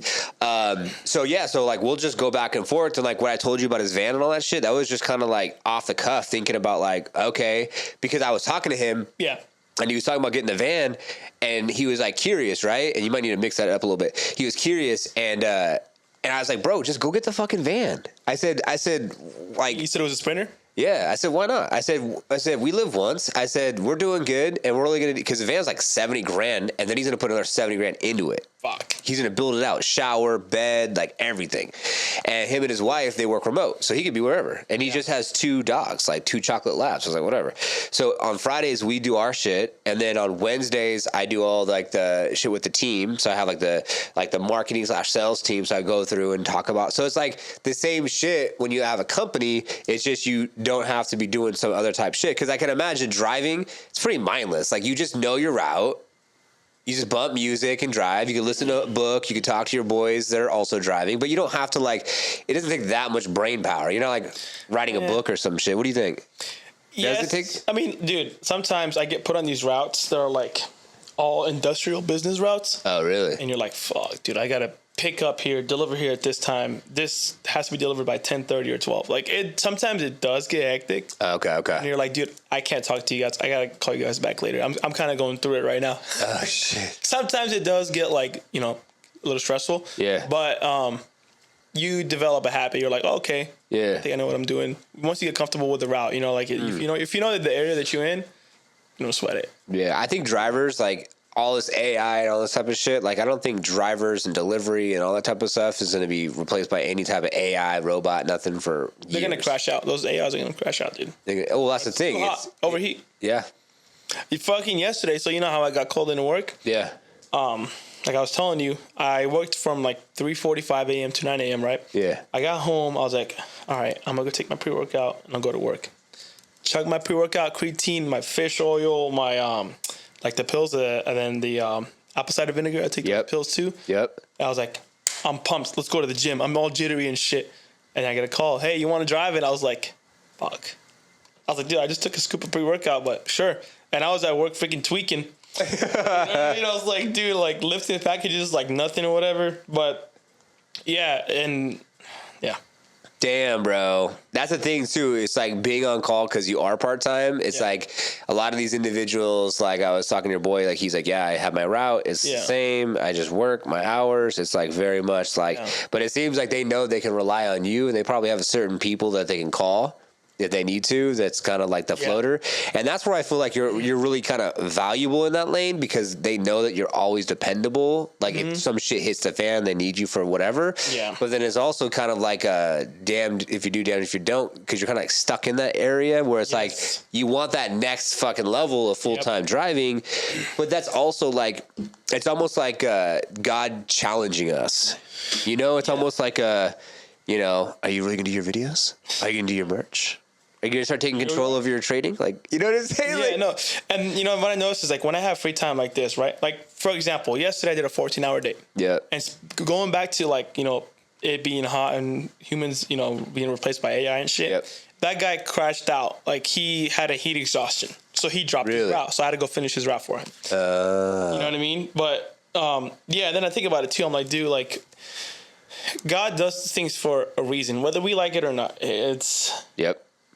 He'll put you like through something, but he won't like choke you to where you can't breathe. You know what I mean? Yeah, He'll tell you like, hey, like I feel like all this is happening because it's his way of telling me, like, dude, focus on your merch. Yep. Focus on your videos. Yep. Your day trading. I've dived in more. I downloaded a whole fucking module about day trading. Yep. So I'm reading it right now, like how I should enter, exit, straight. Like I'm even journaling trades, trying to journal like, okay, this day, what did I do wrong? This day, what did I do right? How can I improve this? How can I, like, do the perfect? It's never gonna go perfect on day trading. Yeah, right? Yeah. But I was like, if I trade 5 days a week, and I tell myself if I can hit 3 at least, okay, I'm chilling. And then what is like an LE? So today, for example, right? I made $600 in 15 minutes. Let's go. I love that. And I was like, dude, I make that shit working a 13, 14-hour day. Mm-hmm. That's God also showing you a lesson. Right. And if I can also make more at work if I'm making double pay. But still, I was like, dude, I did that shit in one day. If I can do this, that's what doctors make in a day. Yep.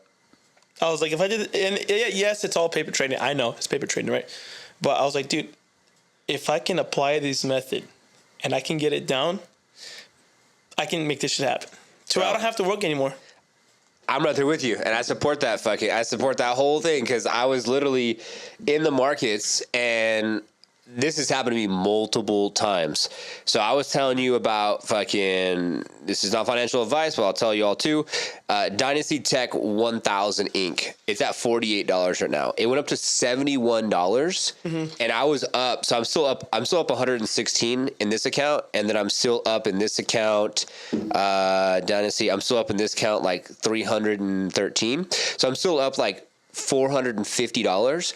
But I was up to like 1,500. Damn. And I should have cashed out that 1,000. So this week alone, I could have probably cashed out I would say just conservatively like $1,000 to $1,500. So what's that stock about that you talking about? So, and I didn't do that, and so I'm shooting myself in the foot here, but I'm going to do it next time. I'm going to cash out, and then I'm going to rebuy and get more stocks. Yeah. So, Dynasty Tech 1000 is basically, Dynasty Tech 1000 Inc. Operates as a non-divisionary, closed-ended management investment company. Okay. The company was founded November 18, 2020, and is headquartered in Austin, Texas. So, basically, it's venture capital, and it holds a lot of the tech stocks. So basically I do a lot of research. I'm in different, like, either YouTube channels or following people on Instagram. I'm not in any specific course, but I heard and watched a lot of videos saying that this is one of the ones that's going to blow up. So this is the crazy thing. It was down, this one specifically, it was $29. This was like, I'm just going back a month, and then it went all the way up to 7117. Now, I see, I don't know if you guys believe in angel numbers or whatever, but like 111, 777, right? Yeah. So I see sevens. And so at the top, it was like God saying, hey, 7117, you should have sold at that point, right? And I was just like, so now when it goes, because you don't know, right? Because like, it goes up and then you get excited and you're like, well, how much further can it go? It's like, you're almost get greedy. Yes. Instead of just being like, fuck it. Dude, yeah. You know how many times I shot myself in the foot with that? Me too. I had an opportunity back then with that, right? There was a stock during COVID called Neo. Okay. I bought it at $3 a share. That shit went up to $70. I sold it and I was like, dude, if I would have put in more, I know it's the past. You can't speak about it, right? Yeah. But I was like, that's kind of what gave me hope. It's like, dude, there's opportunities for you. And I was like, it ends right there because I lost. And then talking about being greedy, one time I had an option trade that I hit. I made $1,500 in one day or $1,600. Okay. I got greedy. I put everything. Gone the next day. Damn. But you know what? It's all right. Everything happens for a reason because God tells you certain things like, hey, don't get greedy. Don't risk something that you shouldn't be risking that much. Yep. So you told me to get into and buy, you remember freaking this one? Was it SoFi? DG Coin. Remember DG Coin? Yeah. You're like, oh yeah, this is the one, blah, blah. So I bought in on that one at $500. It's worth $2.15. Never sold. It went up to $900. It was at $400. Should have cashed out and didn't do it. Fine. And then, so that will happen. Then Dogecoin. So I have 26,000 Dogecoins. This shit, I'm down $5,000 because it went all the way up to it went from $200 investment to $20,000 or $10,000. My wife also had invested the same, so she had $10,000. So we had $20,000 combined, and we didn't fucking sell. And I'm still just holding on to it and see when it's going to potentially, do its thing. And not to talk about all the, woo me, all sad shit. But, it's like I've had some good moments. I've pulled out fucking some equity to get the GTR. I pulled shit out to buy rims. So, like, it's not, it's just, I think you gotta buy when you hear the rumor and you sell the news. And if you can listen to your intuition. And if you're trying to be greedy when it's at the top, you just got to just be done and just do it. Like, say, for instance, UFC fight last weekend, it was Sean and the other dude, and I should have freaking picked the underdog. More people were picking the underdog, but then I did some ChatGPT, I did some research, and they said, oh, the other guy, yada, yada, yada. And then the odds were in his favor like crazy. And I was like, I did end up not doing shit. But I could have made freaking like $500 off of $100 real quick. Or I could have made a couple thousand. Strictly in that one, right? Yeah, because I don't even watch fights, but yeah. I'm just gonna drop his name, Son. See if you guys on the podcast. If he's watching this, I bet he's not.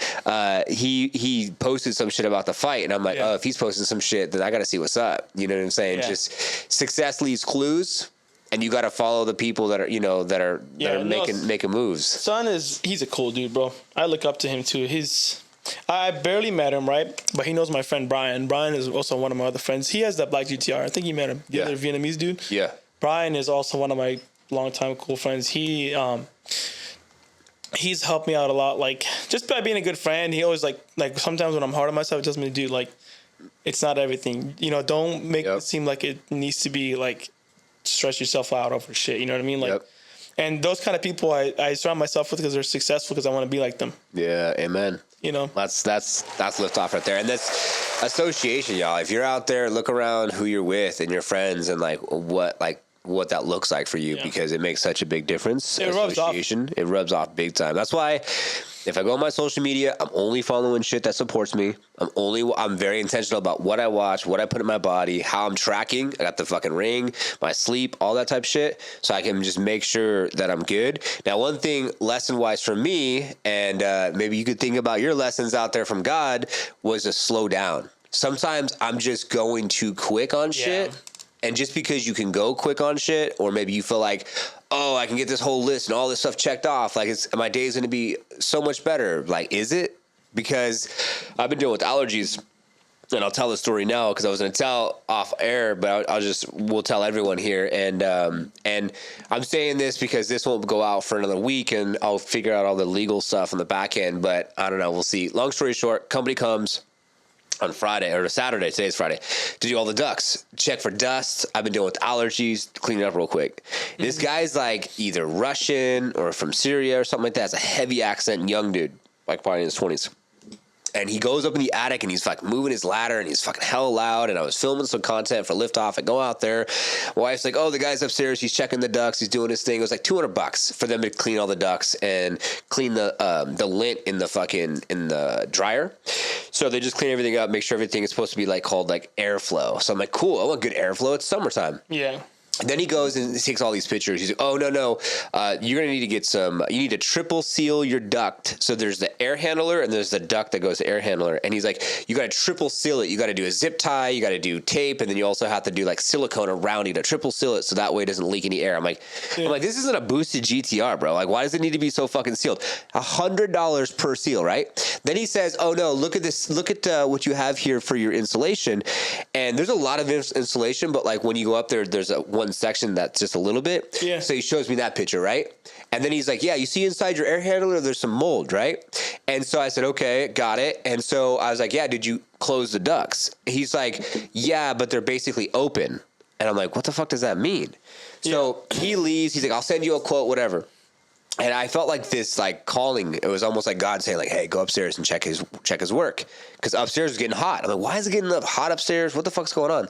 So I go upstairs. I go in the attic yesterday, and then my wife has to put Jordan to sleep. And we go back and forth. I'll put her to sleep, and then I'll put her to sleep. So she puts her to sleep. I go inside. Dude, I literally found in the fucking duct, and I'll have to see about maybe, I don't know if I'll show you, but I don't know if I'll show everyone out there. Maybe if I send this to the team, I could do that. I go up there and that's the ones that, look at, here it is. I go up there, he fucking rips the fucking surrounding of the duct, and in between is insulation with fiberglass. Yeah. Bro, we've been breathing fiberglass the past 3 days. And then I come to find out, bro, the fucking unit, I go outside, it's and it's seized up. He fucking blew our motor in the AC upstairs because it was overworking for fucking 4 days straight, dude. So he fucked it up. And this is the crazy part, bro. Look at this shit. I'm not just talking, just to talk. Look, you see this here? Look in the background. There's no rip in the background. That's the same fucking hose. I had him send me the fucking pictures this morning. I said, hey, dude, we're making our final decision. Can you send me over those pictures that you took? So I have all the pictures with no rips and the pictures of him going inside and doing what he did to show the mold and the duct and all that. So he opened it up stuck his hand in, took the pictures and left that shit open because he knew fucking we're going to have an issue. And he wanted us to come back, maybe call him to have him come back. We weren't going to check ourselves to fix that shit, bro. That guy should not be working on ACs. I'm like, what? So can't find their license and bond number. My fault. Should have checked before, right? Now I was literally going through the text right now, and Corey was there. That's who I was messaging right now, our AC guy, and he ended up fixing the motor. And then it needed a new solenoid or whatever it was, or a conductor, because it was going to work too hard. And so he just texted me right now in the middle of our show saying you could turn on the AC. So I just turned it on upstairs. I got to see if it's blowing cold and whatever. And thank God he's like, yeah, I got you. And not to mention, not just my 7-year-old daughter, myself, my wife, my 2 cats. I got a guest in the Zen Den, bro. He's an engineer from fucking Nigeria working at. Oh yeah, I remember that guy who's here on Saturday, right? Yeah, you met, and I'm like, I feel bad for him because I'm like, dude, now I gotta tell him, hey, dude, like, you've been fiberglass. You've been fucking breathing fiberglass. So if you've been coughing or your fucking throat's been fucking hurting. Oh shit! So I called the cops to try to do a report. I called Ralphie. You see his fucking ads everywhere, but he does more accidents type shit. That guy, yeah. Yeah, and then I got to talk to this other attorney. Then I called the AC person, and it's just like, dude, I was just trying to help myself with allergies. God was like, slow down, Norm. Yeah, you're going too fast. You're going too fast. Cross-reference, make sure they license, make sure they're bonded, you know. But on the other end, it was a blessing because if I can stop it from happening again, then to me, it's like, all right, that's a blessing. So I found him on Instagram. I've already posted on social. I got a lot of people reaching out to me. Yeah. I'm about to post. I have videos of the work and documentation. I almost feel like I'm going to fucking literally message the dude and send an email to the company because I already called them asking for their license and bond number and say, you have 24 hours to get back to me or I will be posting this on social media with 350,000 people I'm reaching.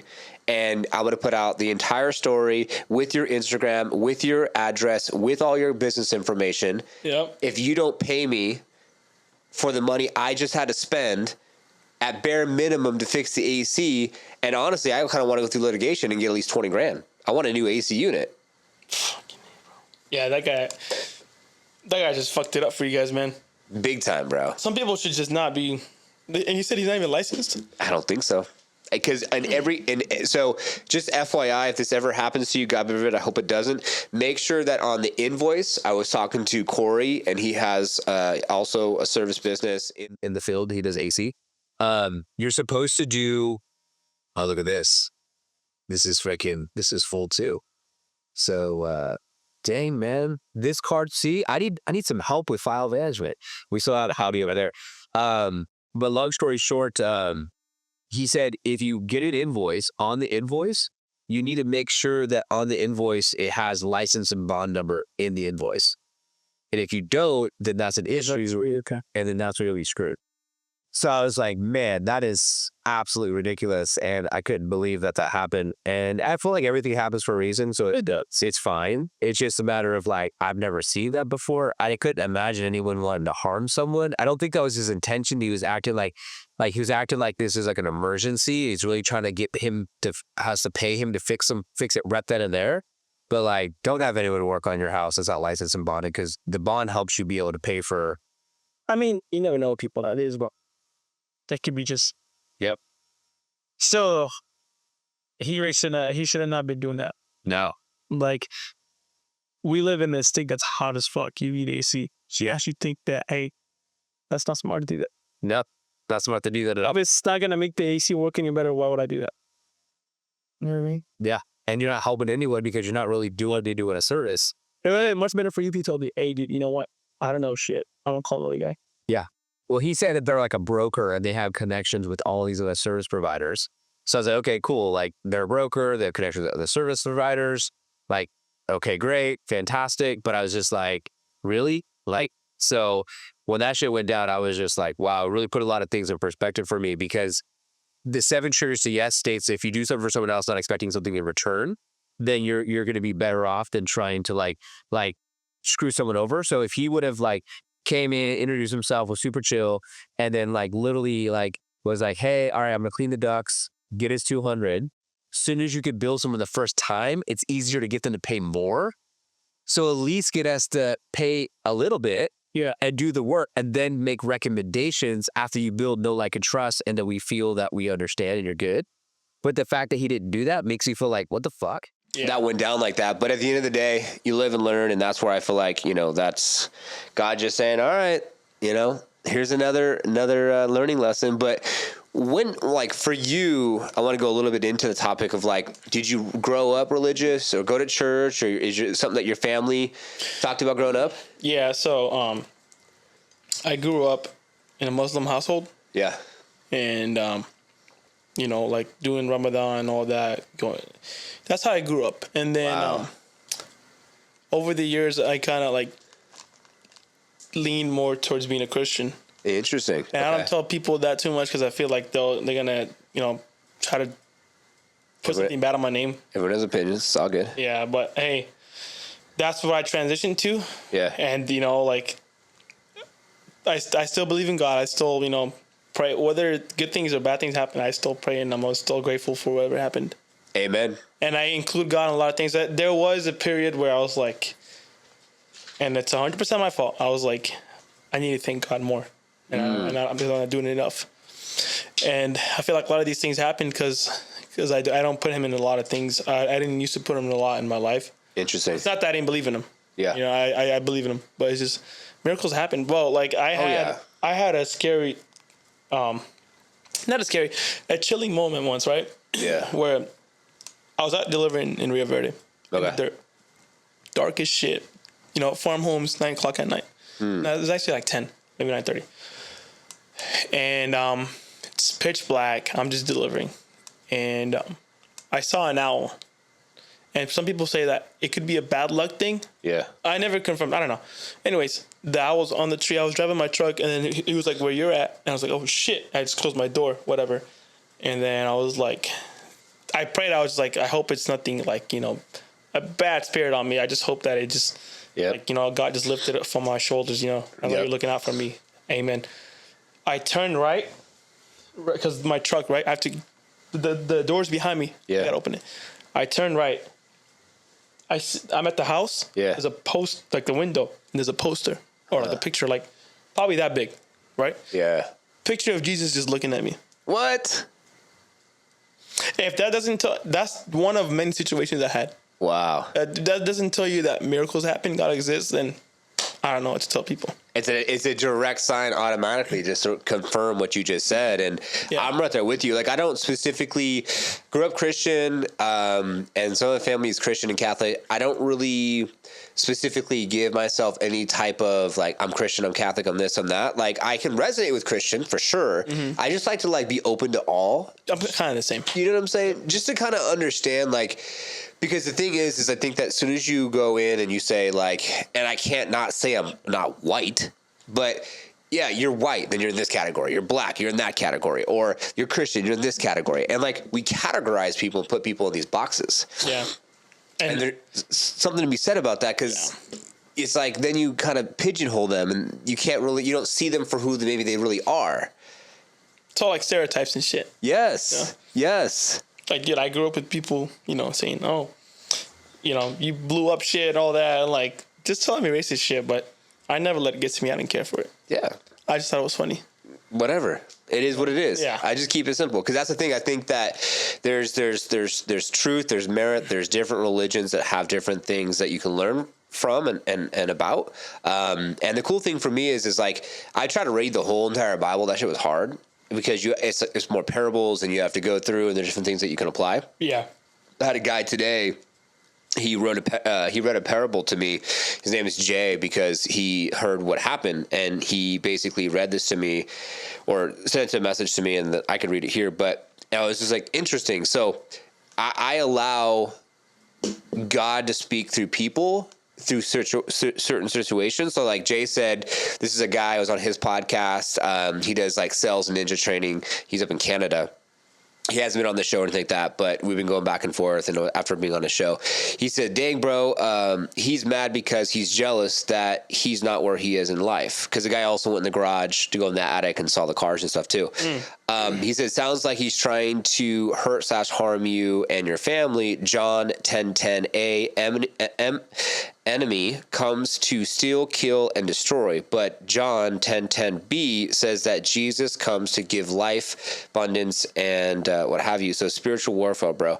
So it was just interesting to hear that quote from him and like put it together and be like, oh my God, wow, interesting. So I just take it for the grain of salt as far as like, if there's people in the world that are willing to harm someone because of a monetary value, and this is hella close to home, we see this in the entire ecosystem of the world that we live, then for me, I'm like, okay, this is my job to then make it right. Because how many people and older people does he go into their house and then make them pay $1,200, $2,000, $7,000 from trying to scare them into doing something? And I felt like he was trying to scare us into doing something.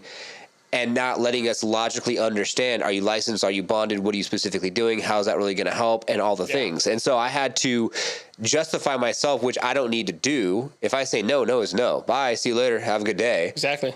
So for me, I was like, whoa. So now that this is all going down like it's going down, it's making me be like, all right, how do I approach this? What do I do to make sure that I can prevent this to happen again? Yeah. And educate people in the world, and then hopefully get shit fixed and on the road to success, and it's all good. And people like that, they'll get something that's coming to them like, hey, like, you know what? You should have not done that from the beginning. Yeah. Like, you know, like, why scam? Or like, I hope that's not what he's doing. Like, but why lie about things like that? Yeah. Well, the company was just established, I think, this year. They don't have much on their Instagram. Their address is an apartment in Phoenix, and you call, it's AI who answers. The website's AI. They have no Google reviews. Yeah, so they just run a bunch of freaking AI ads on Meta and tell people that, hey, for $99, we'll clean your chimney, and your ventilation and all that type of stuff. And then it's just like, they're fucking lying. Yeah, that sounds like fucking sketchy shit. So I don't know, man. I think it's just absolutely ridiculous. But no, it's cool to be able to like kick back and just like have a conversation with you and go deeper into your story and just take a second and be a part of like your journey from the perspective of like trading in the future. Give this guy a follow. The merch, check out the website, social, YouTube channel, the vlogs. It's cool, man, to watch your growth. And I'm excited to see you have more control of your life and just be able to do you full time. That's my goal, man, because I don't want to. Not that I'm bashing. Like, look, people out there who still work their 9 to 5. You know what I mean? I'm not bashing on people, but I don't want to be doing that for a while. Just because I see how much potential there is outside of it. Yep. And I'll never forget this. Somebody told me once, like, dude, you work so hard at your job. Why don't you like work hard on yourself? That's what you should. Everyone should be working harder on yourself than trying to work harder on thinking about other people, what they're saying, or not actually taking responsibility for your own life. Well, there was this guy, his name, I still watch him. He's some older guy. He's like a speaker.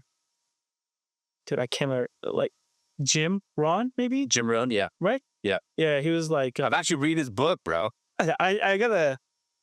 So I picked up 48 Laws of Power, but I haven't finished it yet. I wasn't really a fan of it. I think it was too fancy with the grammar. That's all the way. But I finished the other ones that I picked up. Okay. So in one of his famous sayings that I like, it's like, why not you? You know, like you have the power to do so much things. And one of the other favorite things that he said was, I kind of forgot that one, but yeah, that's how it started. Like, to me, that was a highlight. Why not you? Yeah. You know what I mean? Yeah. Like, you have power to do so much shit. And then the other one that was like, you can work hard at your job, you can make a living, which is fine. But if you work hard on yourself, you make a fortune. Ooh. You know what I mean? I love that. Like, look at the shit you achieve because you have for yourself. You know what I mean? You used to work at Costco, you told me too, right? Yep. Costco, Monument Car Parts, Safeway. Fucking, I used to sling shoes at like a shoe store called Champ Sports back in California. And like, yeah, from that to, I mean, I'll be honest with you. I used to freaking nightclub promotions, selling weed. I was fucking selling shit. I was doing it all, bro. I got a boy. I did that post of like this office after putting in this door and then my office in 2013. And my supplier still follows me to this day. He's like, I'll remember those days, bro. Yeah. Like, he has a full-time job. I was growing my company. It'd be his lunch break. I'd meet up with him, get a couple fucking, get a quarter or whatever, a couple ounces, and go back to the house. And yeah, I like to smoke, and I would slang, and I would do my thing, and I would work on fucking my cars on the weekend and whatever else, and just keeping it real. Like, that's, you do what you got to do to make it fucking work because I want to control my life. You said you were a lot attendant before? Yeah. I was too. Right here in Nissan. Really? And then that's why you see GTRs too a lot. Oh, okay. Yeah. And that's why you probably had a love for the Nissan product. Yeah. I didn't get to drive one, but I literally moved it from like here to you watch. Me too. And then I moved to Lexus next door. I was working there for a lot then too. But, as those years went by, and I think this is why, like, I kept raising the bar on myself. And a lot of people say you shouldn't do that because you're never satisfied sold, right? Yeah. But I kept raising with the bar on myself because I was like, dude, I used to make at that time like 40 or 50 grand out the kids a lot of long. Now I'm like making like at UPS, I was making 6 figures, right? Yeah. When I'm like full-time driving and shit. And if I'm not, I hit really close to C3s, right? Yeah. Well, my dude, like, that's just from these jobs. And there's opportunities outside of them from me that right in front of me. Yep. That's going to pursue it. I can make way more. Yep. Dude, I was listening to this lady, and I want to say, speaking of trials and tribulations and overcoming shit, right? We've already had 2 cameras die, and we filled 1 SD card up after an hour and a half. And then the next, our SD card got filled up, and now we're rolling off one camera and the audio of that camera. And so the team's going to make the magic happen. But if the audio has changed a little bit, I just want to give you behind the scenes what happened, because this is it. But yeah, so going back into, you were saying lot attendant, and what was the last thing you said? I was a lot of attendant. So the way that how I started my whole employment life, right? Yeah. My first job, I was 13 or 14 years old, worked at a gas station. Stereotypical, right? Because I worked at a gas. Everybody says, I'm not talking shit about that. Like, that's fucking right. So I was in the back, working as a stalker, like stocking shelves and shit, Yeah. making ice to put ice bags, all that shit. Yeah, I miss, and then I would work Saturday and Sunday because I was doing school at that. Yeah. So Saturday and Sunday I would work all fucking day because I came from a family as immigrant family. Yeah, they're all about, hey, Yeah. working 9 to 5, get your house, Yeah. go to school. Yeah. And then after that I quit. Started working at Albertsons. I was bagging groceries. Yep. And I was there for about maybe 2 to 3 years. I wanted to move up. They never moved me up. Yeah. I wanted to be a cashier or a manager. But I was like, whatever. So then I went to a call center. I was at a call center, I think.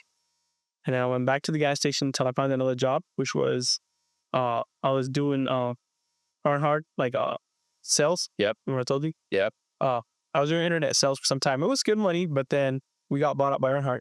Okay. Because it was Thoroughbred before, but when Thoroughbred left, Earnhardt got bought out. We bought us out. Yeah. And then I went back to Chevron and cut the other order. Yep. To get by. And then after that, I started working at US Cricket, Star. Yeah. And then after that, I went to USPS and I was there for some time. But I was also there before USPS, I was at UPS. Okay. But I walked out of that job. I was doing Chevrolet and that job. I was doing 2 jobs. Yeah. And I was like I said, at that time, I didn't have intentions of being a driver. Yeah. UPS driver. I didn't know how much they made, but then if I would have known, I would have been like, just grind it out, dude. But then a lot of things would have been different. I wouldn't be here right now. We would have never met. So many things would have not happened. I would have never met Izzy. I would have never met more friends. I would have never had more opportunities come. Yep.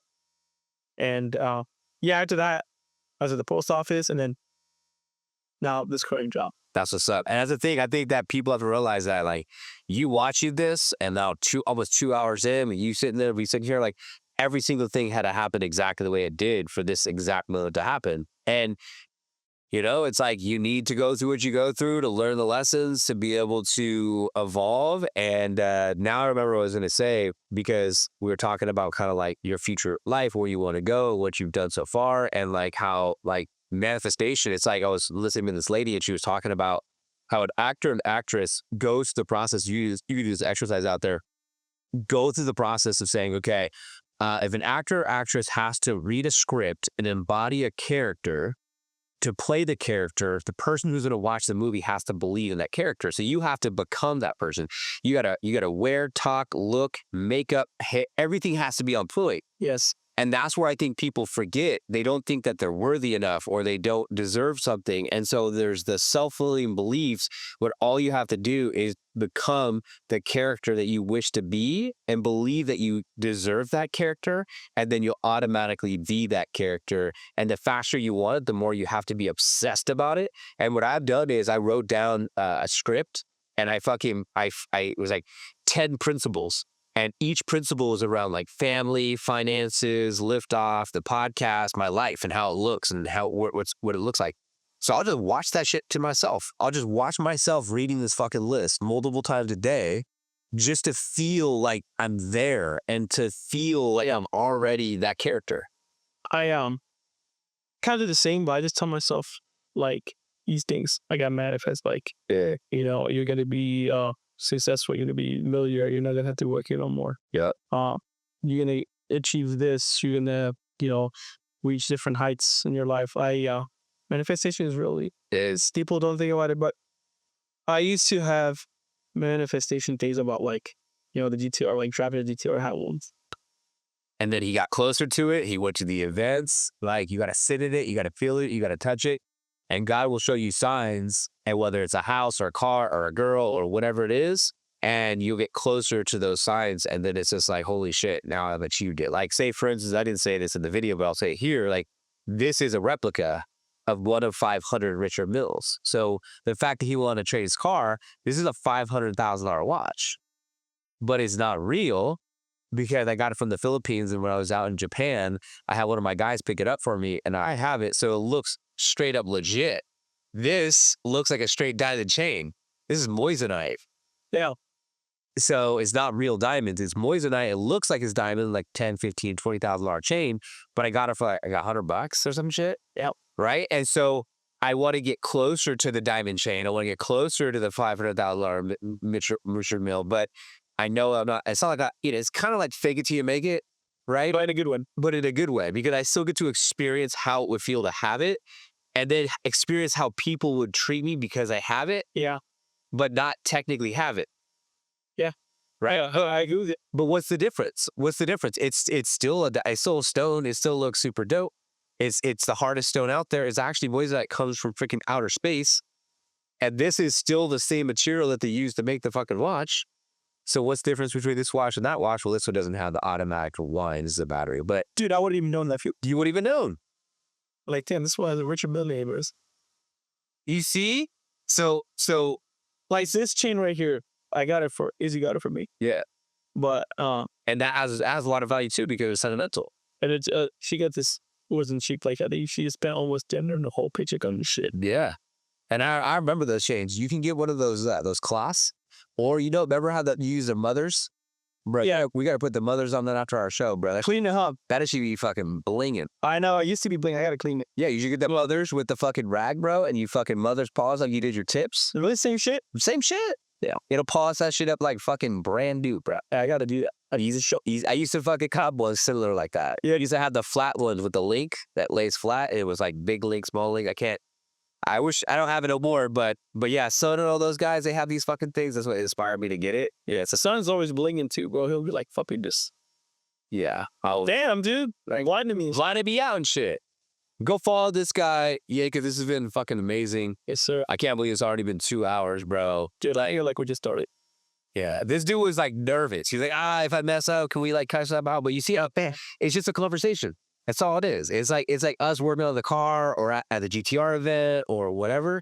Like, I like to make it conversational because you never know who's out there that like maybe follows you. Yeah. And now they can get like your story and like connect with you deeper. So like, if you want a copy, we can get your copy of the episode. You can cut this shit up for your own content and just give people kind of like, it's almost like opening up the GTR hood and like looking underneath the hood of Yacob. Because like, you post these on your page, right? Or we're going to have a whole week production. We're going to do short form content. We'll collaborate with you. Yeah. We're going to put it on fucking YouTube. You want to collaborate with the YouTube? Because I collaborate with the YouTube. I'm sure the YouTube people that want to watch this. Oh, for sure. Like the whole thing. The whole thing, for sure. So if you're coming from YouTube, come from Instagram, let us know where we're from, where you're home from.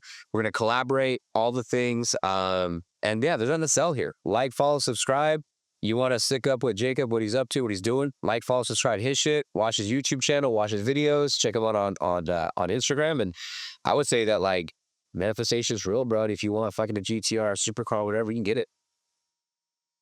My next cars that I want to get, I just want to add a collection. Me too. I want to get a 06. There's no specific order. Yeah. C606. Okay. I want a Mark IV Supra. R34 or 33. Okay. I'll get 34.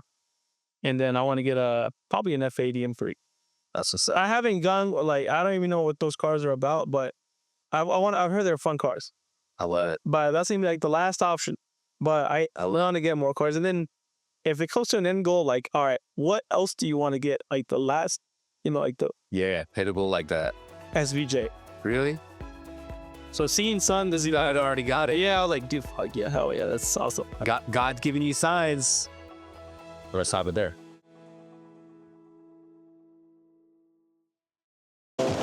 watching today's episode of the Liftoff Experience, as it is our intention to be able to help you have more liftoff in your life, personally, professionally, and spiritually. That's why we bring on amazing individuals and amazing episodes to be able to help you do as such. New episodes come out every single Saturday. Make sure to subscribe, hit the notification bell, comment below with one thing that you took away from the episode. And if you have a compelling story that you wish to share and you want to come to Phoenix, Arizona, Gilbert, Arizona specifically, to our recording studio, we'd love to have you on an episode. And a big thank you to Liftoff Agent, who does the thumbnail, writes the copy, does all the content for our show behind the scenes. As all I do is find guests, point and shoot, and have a good time. So thanks so much to Liftoff Agent team. Thank you so much for staying to the end of the episode. And just do us a favor and like, subscribe, give us your feedback so we can get this out to more individuals. And of course, you can share this with someone else that you think that should see it, because at the end of the day, we all have to help each other and serve each other to have more liftoff.